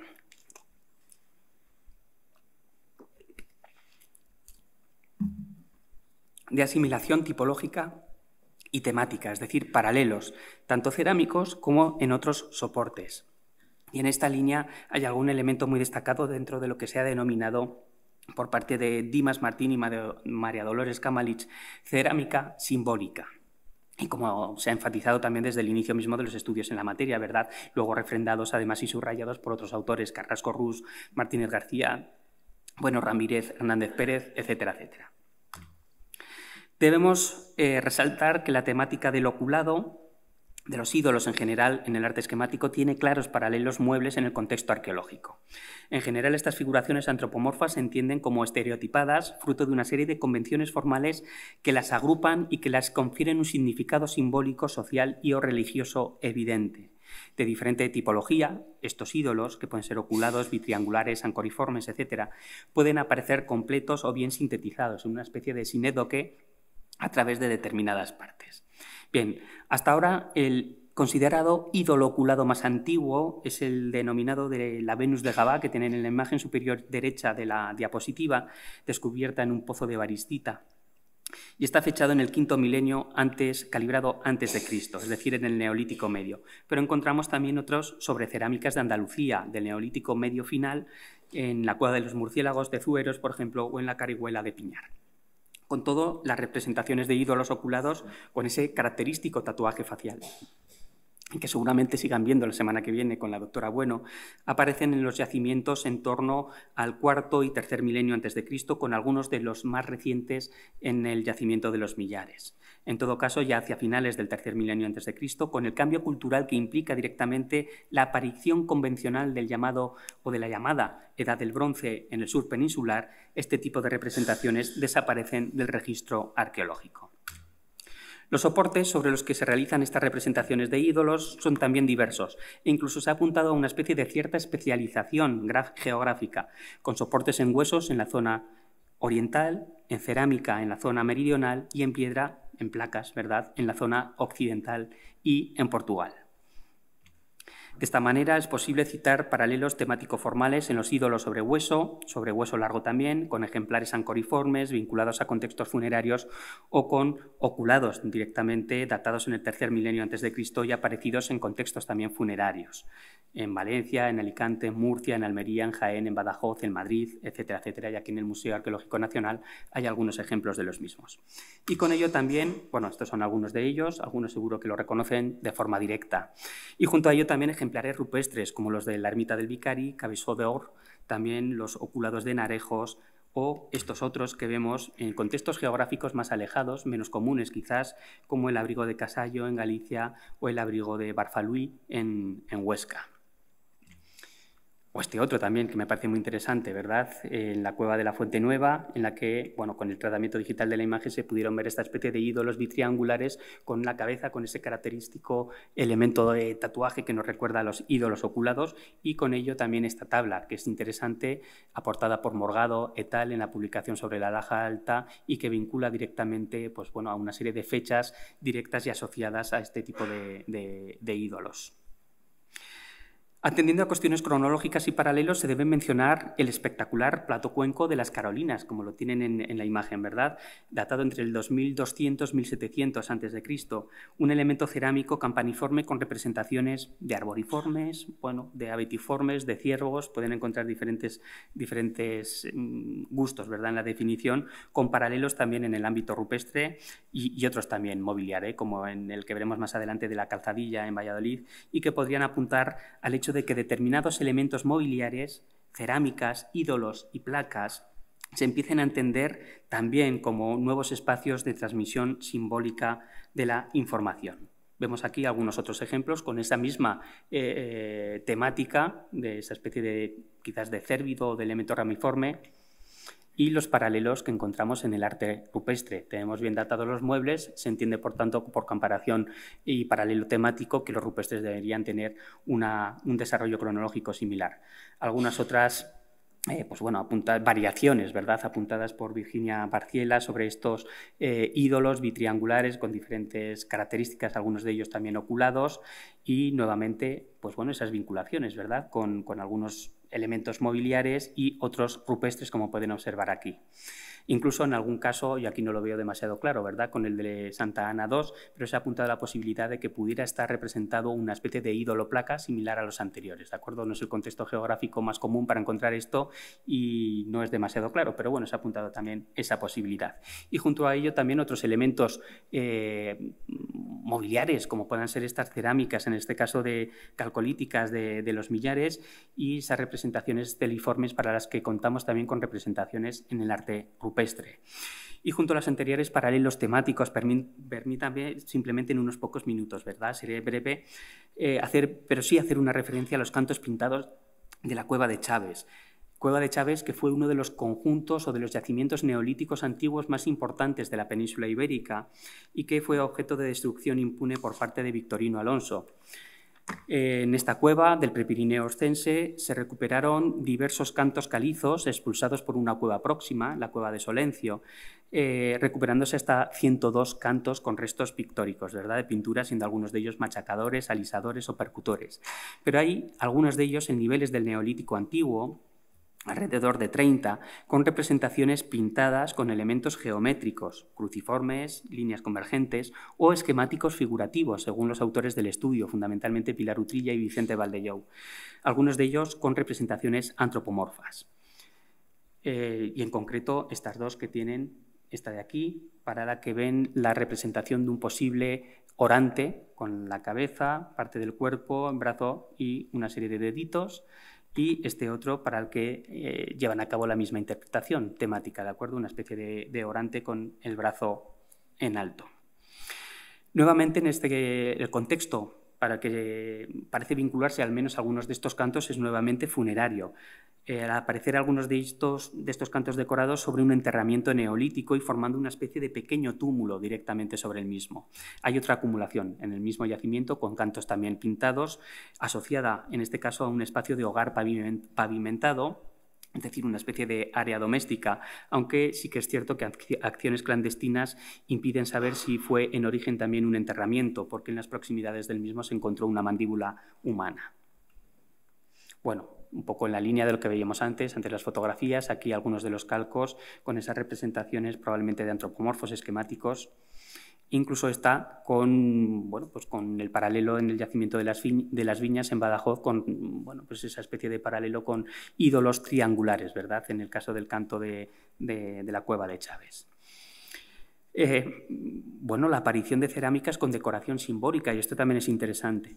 Esteliformes o oculados, como pueden observar en la imagen, en cuevas en niveles del Neolítico medio o final, como pueden ser la cueva de los murciélagos, la cueva del muerto o la cueva negra también, apuntan a que estas temáticas de oculados tendrían quizás un origen más antiguo del que tradicionalmente se había venido aplicando, es decir, previo al Calcolítico, lo que lleva también a algunos autores a pensar en una fase con una amplia secuencia cronológica en lugar de dos fases diferenciadas, ¿de acuerdo? También interesante el alisador, como tienen allí de la cueva de la murcielaguina, con la representación esquemática de un cuadrúpedo.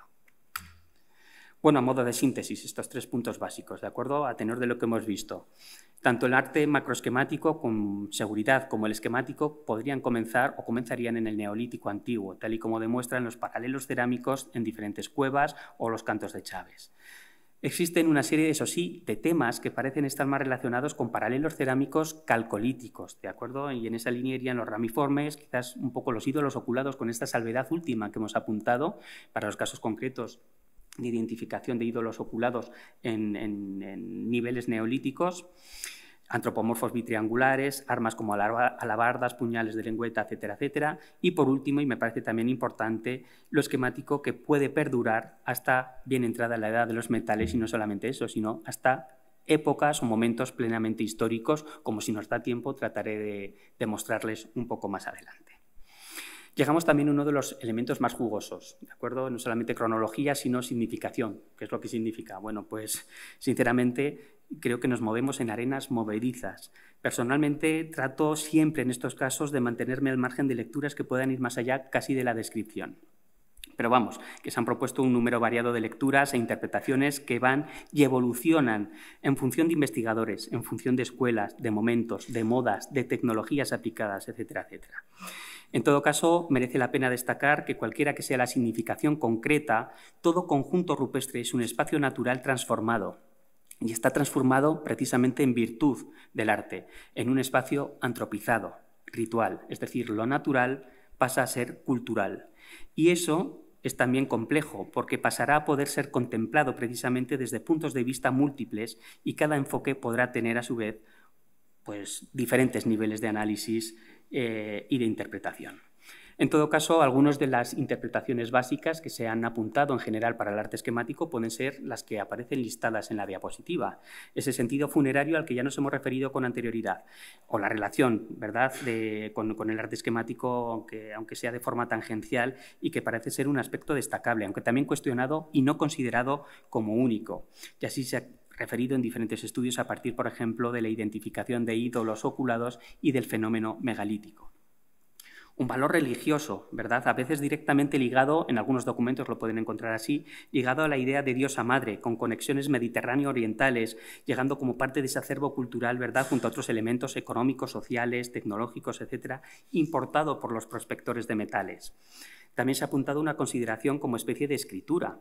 Carrasco Rus, Rosario Lucas, Jiménez Guijarro apuntaban en esta línea y apuntaban también la posibilidad de dar un sentido semiótico a los motivos más allá de su identificación real. El esquemático, por tanto, se podría entender como una especie de lenguaje expresivo, en palabras de algunos de estos autores, definidor de marcadores tribales o de identidades grupales. Junto a ello, otras interpretaciones, otras propuestas, algo más genéricas, ¿verdad?, como la de Francisco Jordá a principios de los años 80, en la que, bueno, pues para él existirían diferentes niveles explicativos, desde lo profano a lo religioso a lo directamente simbólico.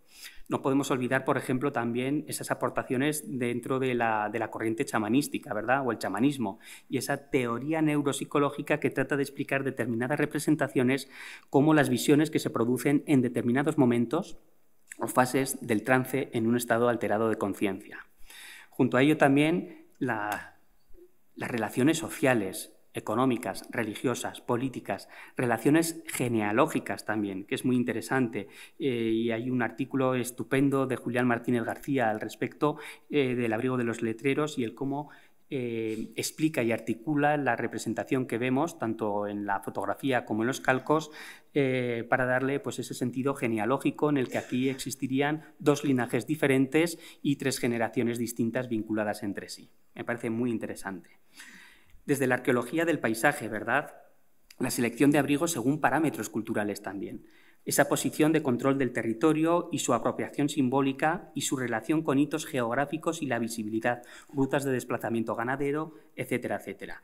Julián Martínez García nuevamente aquí relaciona accidentes naturales, me parece muy interesante su propuesta, como categorías de análisis o lugares de memoria, que me parece también un término extraordinario. Y con ello también diferentes tipologías de abrigos, no podemos detenernos en ellos, ¿vale? Pero por lo menos sí los citaremos. Abrigos de visión, abrigos de culminación, abrigos de movimiento, es decir, de relación entre barrancos y ramblas, abrigos de paso, de collados o de puertos, abrigos ocultos, también muy interesante, en cañones, zonas naturales monumentales, ¿verdad?, como el de Mayata o el del Gallinero, que veremos como ejemplo un poco más adelante. Y con todo ello la posibilidad de contemplar diferentes modelos de emplazamiento, jerarquizados, en función también del número de representaciones contenidas y además la diversidad de funciones asociadas, que pueden ser funciones culturales, pueden ser simbólicas, pueden ser otras directamente vinculadas con estrategias económicas, explotación ganadera, por ejemplo, y de recursos. Junto a ello también, fíjense, espacios de reclusión. Algunos de estos abrigos, las fotografías que tienen a la derecha, son prospecciones realizadas en los años 60-70. Dificultad en las que algunos se juegan la vida directamente para acceder a algunos de estos abrigos y los ven que los hacen directamente pues sin cuerdas y con alpargatas, algunos de ellos, ¿de acuerdo? Es algo realmente extraordinario. Bien, pues bueno, dentro de estos rituales de reclusión es una teoría apuntada por Philippe Amo y por Albert Penot para los abrigos que se integran en ese contexto paisajístico espectacular de la confluencia del río Vero con la Choca en el Basender. Vemos esta parte de aquí. Estos son algunos de los abrigos para que vean dónde se localizan en la zona del Vero, la ruta de acceso a algunos de ellos, los nombres y en concreto el abrigo del Gallinero. Fíjese, nos vamos a referir directamente a este de aquí, ¿de acuerdo? Y en concreto, bueno, ahí hay varios abrigos, ahí me parece que son 4 o 5 abrigos diferentes. Este es el abrigo del Gallinero 2A, donde encontramos representaciones esquemáticas de este tipo. Y lo interesante es lo siguiente. Abrigo de Gallinero 2A es este de aquí, con la reja, donde hay estas representaciones, y este otro que ven en la parte alta, en detalle en la fotografía de abajo, está separado del anterior. Que decir, te caes al vacío, no hay ningún elemento que los una y sin embargo hay pinturas también.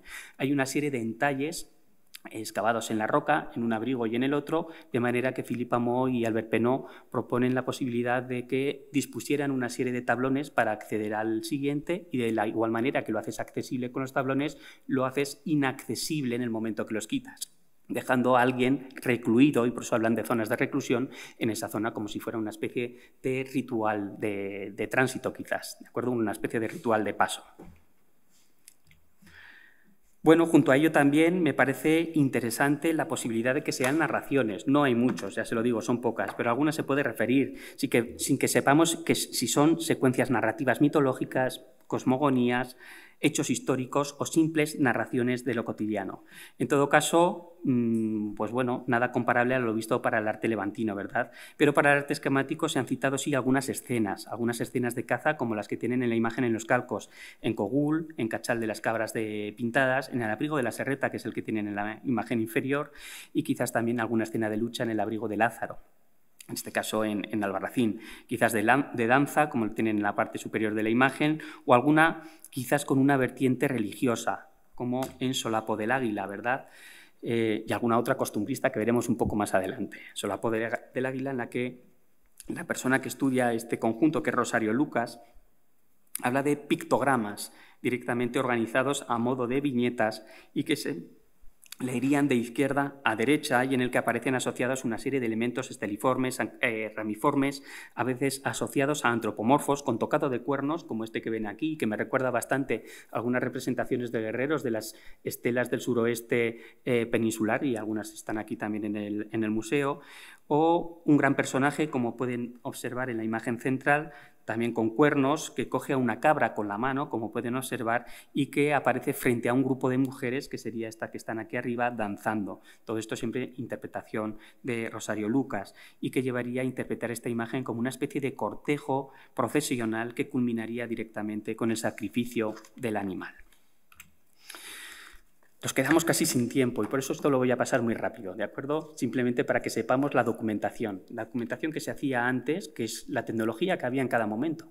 No hay que aplicar nada más que eso, ¿de acuerdo? Lo que pasa es que, pues bueno, esta es la que era en su momento y la que tenemos ahora es otra. Pero bueno, se hizo la documentación fotográfica con placas de vídeo, rollos de papel, utensilios de dibujo, calco directo, calco indirecto también en estas primeras etapas, fotografía en diferentes etapas cronológicas, estas bastante más recientes, de los años 60-70, como en el archivo Gil Carles, o las que tienen a la derecha, que se corresponden con la documentación del arte rupestre de la Sierra de Albarracín por parte de Octavio Collado y su equipo, en los años 80, en las que vemos diferentes técnicas en las que no nos podemos detener. Antonio Bregante, que es uno de los artistas o de los dibujantes profesionales que dedicaron mucho tiempo a, pues eso, a llevar a cabo las reproducciones artísticas de diferentes conjuntos de arte rupestre en laboratorio, empleando para ello también calco directo, retoque en campo y en laboratorio, o calco, como pueden observar en la imagen superior derecha, calco mediante proyección de diapositivas. Pero documentar, ¿para qué? Bueno, documentar en definitiva para conocer, pero documentar es mucho más que hacer fotografías y calcos. Y en todo caso lo tenemos que hacer pensando siempre en una diversidad de posibilidades desde el punto de vista de la administración, de la investigación, de la conservación y de la difusión. Hoy en día las tecnologías nos permiten llevar a cabo una documentación general que nos sirve para prácticamente todos estos elementos. Y con ello la implementación, como ven, de nuevas tecnologías. Lo he puesto entre comillas porque no son nuevas. Eran nuevas hace unos años. Hoy en día está perfectamente estandarizado, ¿de acuerdo? Pero lo cierto es que supuso y supone una pequeña gran revolución en cuanto a la calidad de los resultados, que me parecen mejores, ciertamente. Tiempo de trabajo de campo, que disminuye muchísimo. No significa que sea también una reducción igual en trabajo de laboratorio, que lleva su tiempo, pero las condiciones no son las mismas. Trabajar con el ordenador en casa o en el despacho y no hacerlo directamente en campo. Posibilidades de análisis que nos brindan estas documentaciones y la difusión. En esto, bueno, pues se concentra básicamente hacer fotografías digitales con una serie de criterios en los que no nos podemos detener siempre que sea posible. No siempre es así, ¿de acuerdo? Estos son algunos ejemplos. Ahí tienen a Mario Gisbert y a Paloma Lanao descendiendo y ascendiendo en dos de los conjuntos, el abrigo del Torico y el del abrigo de los Estrechos, y naturalmente en estos casos no es posible llevar a cabo una documentación óptima con trípode, etcétera, y todo nivelado, pero bueno, nos tenemos que adaptar a las circunstancias de cada yacimiento. De lo que se trata en definitiva este es el resumen.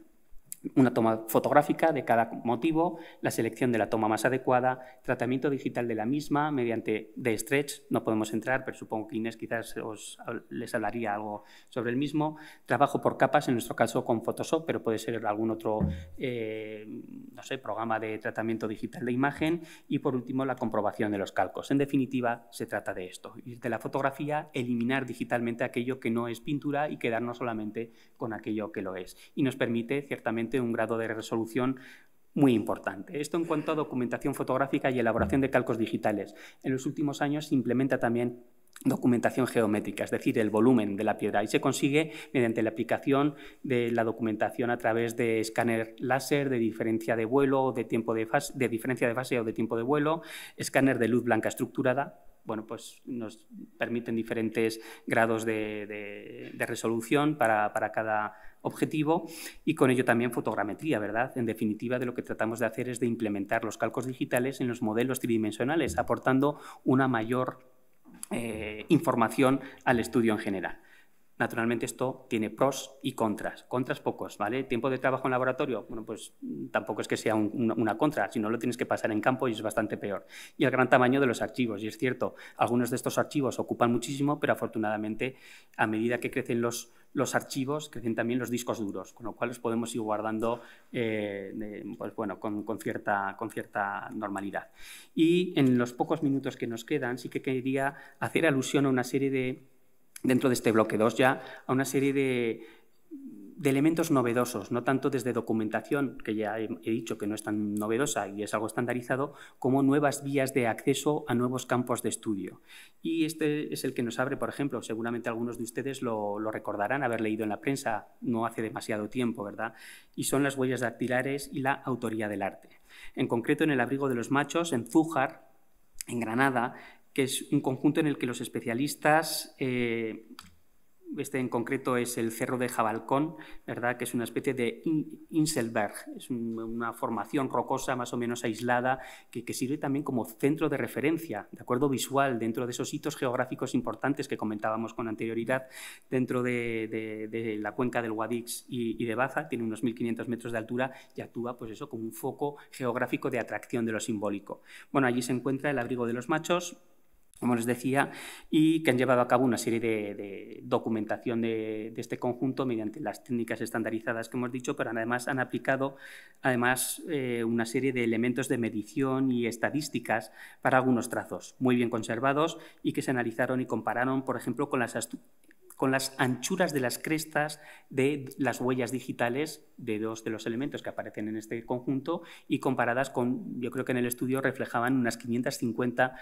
huellas dactilares de diferentes edades actuales, diferentes edades y género también. Bueno, del análisis que se lleva a cabo, se concluye claramente que las dos huellas digitales de este abrigo se corresponderían a dos individuos diferentes, un hombre adulto, por una parte, de unos 36 años, y de una mujer, al 64% de precisión, o en todo caso, como dicen también los autores del estudio, de un joven o adolescente de unos 13 años.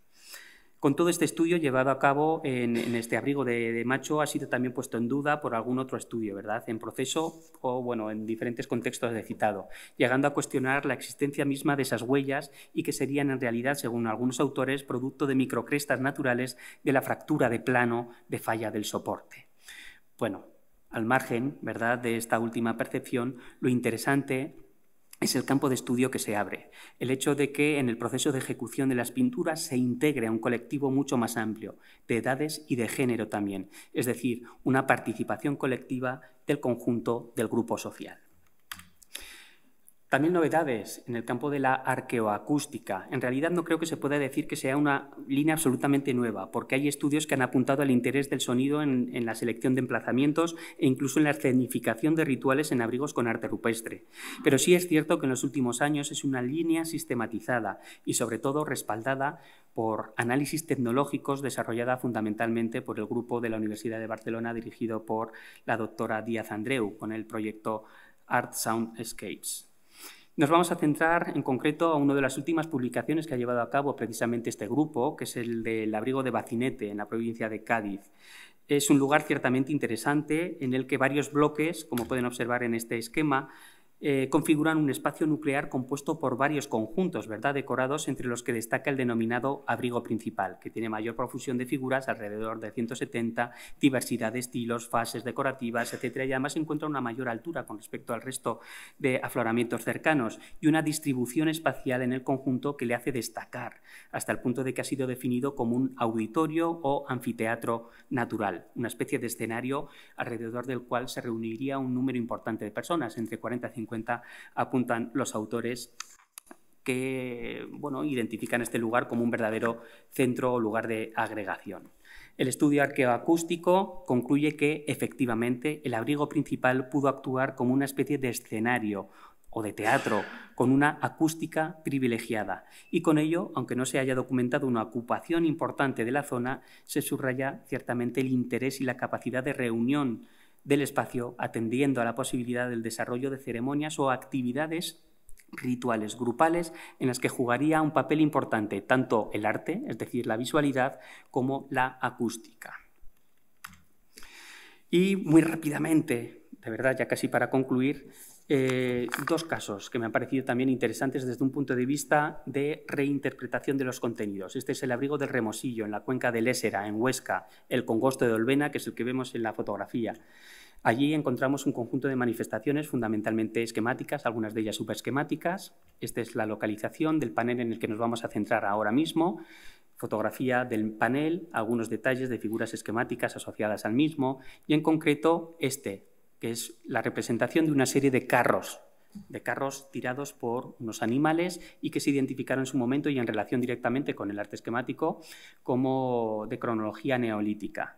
Pues bien, esta es la foto tratada con Destretch, pues bien, puede ser, y así se publicó en su momento, que en realidad ante lo que estemos sea en una escena costumbrista, quizás relacionada con diferentes etapas agrícolas y ganaderas también, pero de cronología mucho más reciente, probablemente plenamente histórica. Así se argumenta en algún momento, a pesar de que estilísticamente el conjunto es absolutamente esquemático, no cabe duda, pero aquí hay algunos detalles como la representación de la grada, que es este instrumento que vemos aquí, que no es un arado, es una especie de rastrillo que lo que hace es desterronar la tierra después del arado y que ayuda un poco también pues a quitar las malas hierbas cuando hay descardar, que se dice también, y enterrar las semillas, y que es un elemento que aparece tirado en carro, ya que hay una divergencia cronológica en función de si se identifica el motivo animal como bovino o como équido, pero que aparece asociado a momentos muy recientes. La noticia más antigua para este tipo de elementos aparece, yo creo que fue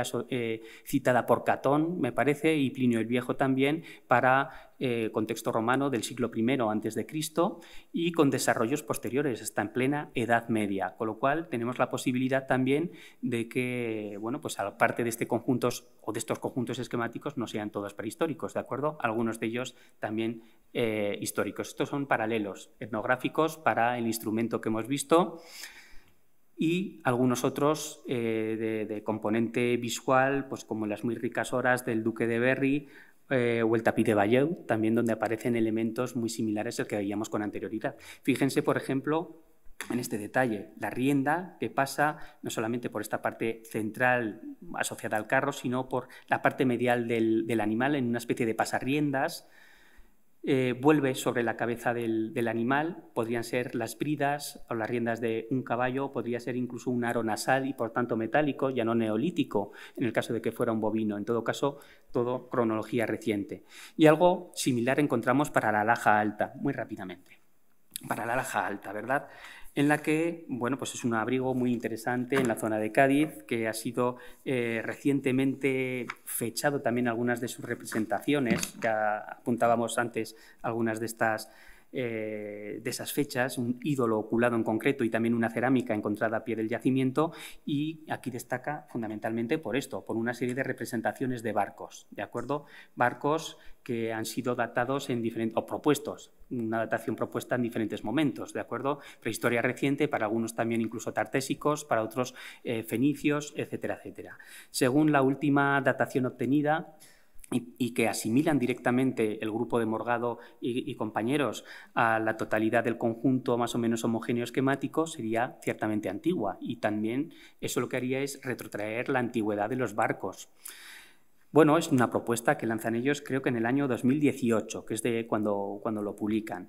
Pero recientemente, bueno, esta es la publicación referida y las fechas, ¿de acuerdo?, que obtienen tanto para la representación del oculado como para la cerámica por termoluminiscencia. Pero recientemente Gomar, en 2021, fíjese, lleva a cabo una relectura del conjunto, también en los términos similares a los que hemos visto antes para el Remosillo, ¿de acuerdo? De manera que los barcos parece que tienen una serie de paralelos en etapas plenamente medievales o modernas y no, por tanto, prehistóricas, como como se proponían en ese primer momento, ¿de acuerdo? O sea que aquí hay fiesta y algarabía, ¿de acuerdo? Hay posibilidades interpretativas para todo el mundo, para gustos colores. Y por último, casi por último ya, y con esto termino, sorpresas constantes que pueden ser para lo malo, con ejemplos recientes, y aquí he cogido algunos de los titulares de prensa más o menos recientes, de agresión a conjuntos esquemáticos. En los últimos meses, pues eso, la prensa ha recogido una serie de acciones vandálicas directamente sobre conjuntos rupestres fundamentalmente esquemáticos, acciones que por desgracia en la mayor parte de los casos quedan totalmente impunes. Estos son solamente algunas. Si hacen una búsqueda sistemática encontrarán seguramente muchas más.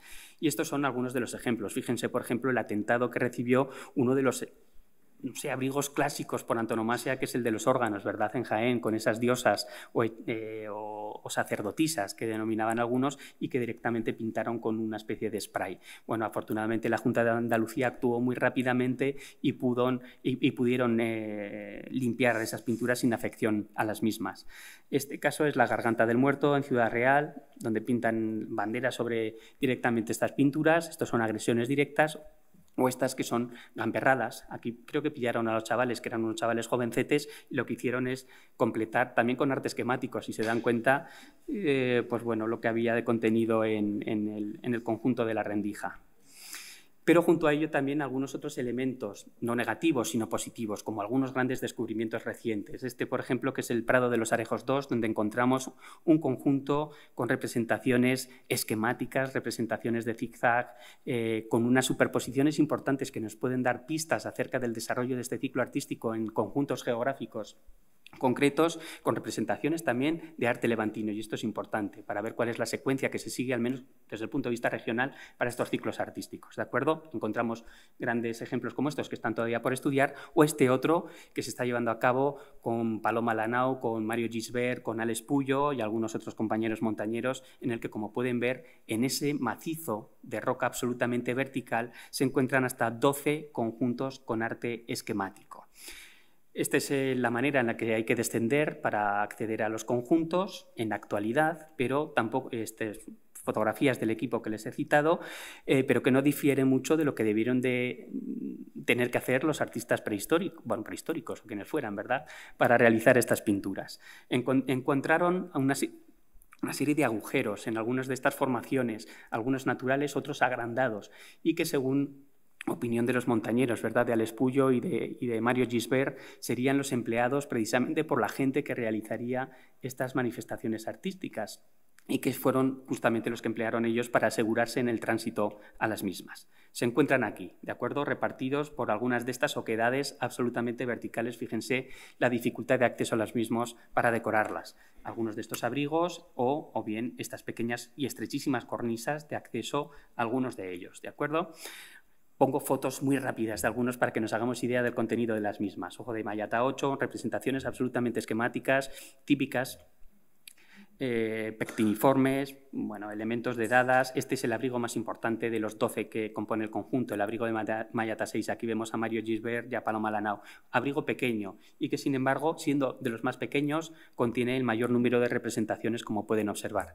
Representaciones extrañas para lo que es lo habitual en el arte esquemático de la zona.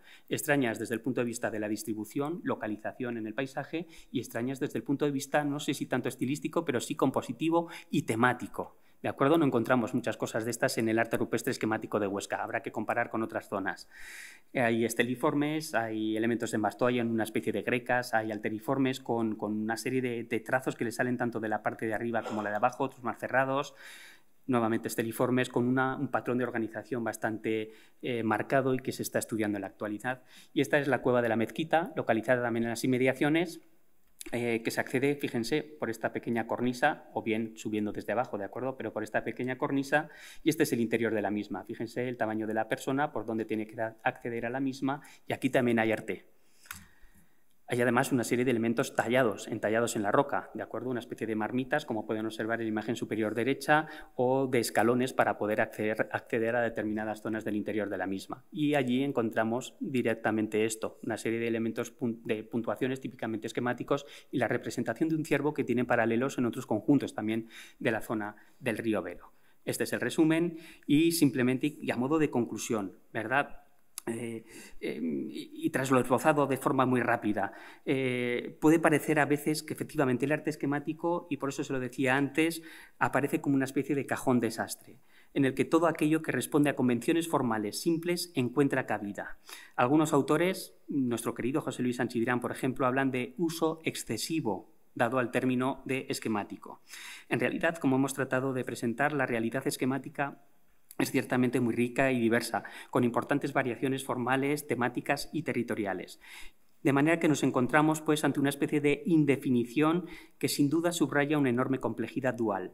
Por una parte, actual y ligada fundamentalmente a la investigación, es decir, a la subjetividad inherente de aquellos que llevamos a cabo los estudios, y por otra, a la complejidad real, complejidad cultural, que nos encontramos en las fases de la prehistoria reciente y aún de momentos posteriores y plenamente históricos. En este sentido, el propio nombre que define el arte esquemático y que nos ocupa apunta a lo sintético de sus formas, esquemas, efectivamente, cuya simplicidad hace que muchos de los temas representados puedan aparecer formalmente como una especie de iconos universales, comunes en el espacio y en el tiempo, medios de expresión de alguna manera convergentes, sin que el significado o simbolismo de los mismos puedan o deban igualmente ser asimilados o asimilables de forma unitaria. Con todo, ¿verdad? Para ese arte esquemático típico, lo interesante es entenderlo como una manifestación gráfica de las ideas de aquellos grupos de economía plenamente productora que encuentra un desarrollo relativamente amplio, desde el Neolítico, como hemos visto, con una fase de auge en el Calcolítico y Edad del Bronce, que quisieron, pero es que también supieron, expresar la complejidad conceptual de su mundo, cosmogonía, historias, necesidades, de la manera más sencilla posible, sin alardes formales, sin alardes técnicos, pero en el que supieron integrar perfectamente el sentimiento y el pensamiento en el paisaje. Las múltiples motivaciones en su creación, sus diversas lecturas, con más que una posible polisemia, y otras muchas complejidades en campos diversos, hacen del estudio efectivamente del arte esquemático, bueno, en realidad de cualquier aproximación, uno de los viajes más extraordinarios que nos puede brindar la prehistoria. Y con esto, bueno, pues muchísimas gracias por su atención.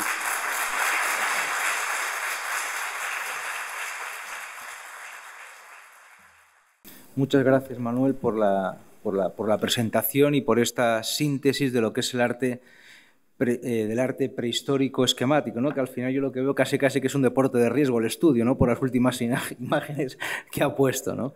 No sé si alguno tiene alguna curiosidad, alguna pregunta o no sé, alguna curiosidad o alguna cuestión. Y supongo que será breve. Muchas gracias por la presentación, por esta interesante presentación y esfuerzo de síntesis. Yo no soy experto en la materia, pero recientemente estuve viendo la pintura, perdón, los grabados paleolíticos de Coa, y había también unas figuras que, bueno, eran figuras esquemáticas, que se decía que era de la Edad del Hierro, en la que estaban representadas figuras de batallas cerca de los lugares de Coa, en Portugal. Entonces, estas figuras que son esquemáticas, ¿se clasifican también, aun siendo posteriores, dentro de este arte esquemático? Sí, bueno, sí, y yo creo que la semana que viene la doctora Bueno quizás hable de algunas cuestiones de este tipo, en concreto sobre determinados grabados. Aquí, claro, acerca de la zona de Fozcoa y esa zona de que linda con el noroeste peninsular de Galicia, lo más característico son las representaciones esquemáticas. Lo hemos visto en algunas de las diapositivas del estudio de Fábregas, por ejemplo, en las que aparecen representaciones también de componente esquemático, pero fundamentalmente grabado. Que es lo que más se conserva en la zona. Pues no sé, deben de estar en torno también a varios cientos de yacimientos con grabados en esa misma línea. Se establece una diferenciación en cuanto a la clasificación de ese tipo de arte. Se habla más de un arte occidental, pues ligado no sé, esa vertiente atlántica de la vertiente atlántica de Francia, también de las Islas Británicas, y ese componente un poco ¿cómo diría yo?, de relación que tienen con Galicia. Y aunque ciertamente tienen una perspectiva y una tendencia, un tratamiento esquemático en algunas de esas representaciones, los temas pueden ser distintos. Aquí aparecen representaciones también de tendencia esquemática, que no esquemática pura siempre, representaciones de cérvidos, pero aparecen otras muchas, como representaciones de, no sé, de círculos concéntricos, de espirales, de elementos un poco más abstractos y que entran, bueno, pues más de lleno por la zona geográfica dentro del arte denominado occidental o arte atlántico al que nos hemos referido antes, dejando un poco de lado ese arte esquemático típico, pintado, que es más característico y aparece, no sé, de alguna manera repartido homogéneamente por el resto de la península ibérica. Pero en todo caso, desde un punto de vista estricto, y por eso he tratado de articular un poco la charla también en esa línea, de ver que a pesar de que se emplean tendencias o convenciones esquemáticas, pueden ser de momentos muy diferentes y de filiaciones culturales también distintas y que tengan en común precisamente el hecho de que emplean esas convenciones estilísticas para representar la expresión gráfica de sus ideas. Buenas tardes. A mí me llama la atención, en una de las transparencias que hemos visto, que fueran capaces de diseñar máquinas como las que hemos visto para el campo, tirado por animales, que de alguna forma tenían que explicarle a alguien cómo hacerlo y que el dibujo fuera del nivel que es. O sea, parece como que, por un lado, tenían un nivel de inteligencia avanzado y, sin embargo, ¿cómo podían hacer una representación de ese tipo, ¿no? A no ser que fuera un Picasso anterior, ¿no? Sí, bueno, no me parece incompatible. Para empezar, la representación del carro o de la grada tirada por ruedas, que no es estrictamente un carro porque no tiene en principio un elemento para poder, pues no sé cómo se llamaría, una especie de caja que lo convierta en carro, es un elemento tirado por ruedas y en este caso la grada. No me parece que sea incompatible con la representación esquemática. Es más, en ocasiones me da la sensación de que puede ser incluso más difícil, no lo necesitarían, el expresar de una manera más naturalista aquello que querían representar. Y en ocasiones puede resultar incluso más difícil sintetizar, expresar de la manera más sencilla posible una idea. Y hacerlo con 4 trazos pues puede ser incluso más complejo. Es lo que decía usted. Puede ser un Picasso. Y otros muchos, ¿verdad? Kandinsky, por ejemplo, también, pues podían representar de forma abstracta las ideas que ellos consideraban, pero tenían una capacidad también para realizar otro tipo de manifestaciones absolutamente naturalistas fuera de toda duda. No es incapacidad de las personas, al menos no en todos los casos, de acuerdo, algunos sí que tendrían mejor mano que otros, pero no es la incapacidad de poder llevar a cabo una representación más naturalista o no. Es simplemente que no se necesitaba. Con cuatro líneas, con 4 trazos, eran capaces de expresar aquello que necesitaban en ese momento. No me parece incompatible el hecho de que puedan llevar a cabo esa especie de tecnología, que ya digo que en ese caso concreto además es bastante reciente en el tiempo, con el hecho de sintetizar al máximo las ideas. Es más, en muchas ocasiones puede resultar más complejo el hacer algo más sencillo que el expresarlo de una forma más naturalista o compleja a priori. ¿Usted? Bueno, pues entonces muchas gracias por haber asistido hoy y nos vemos el próximo miércoles con la charla de la profesora Primitiva Bueno sobre lo que es el arte megalítico y el mundo de los grabados del arte megalítico. Muchas gracias a todos.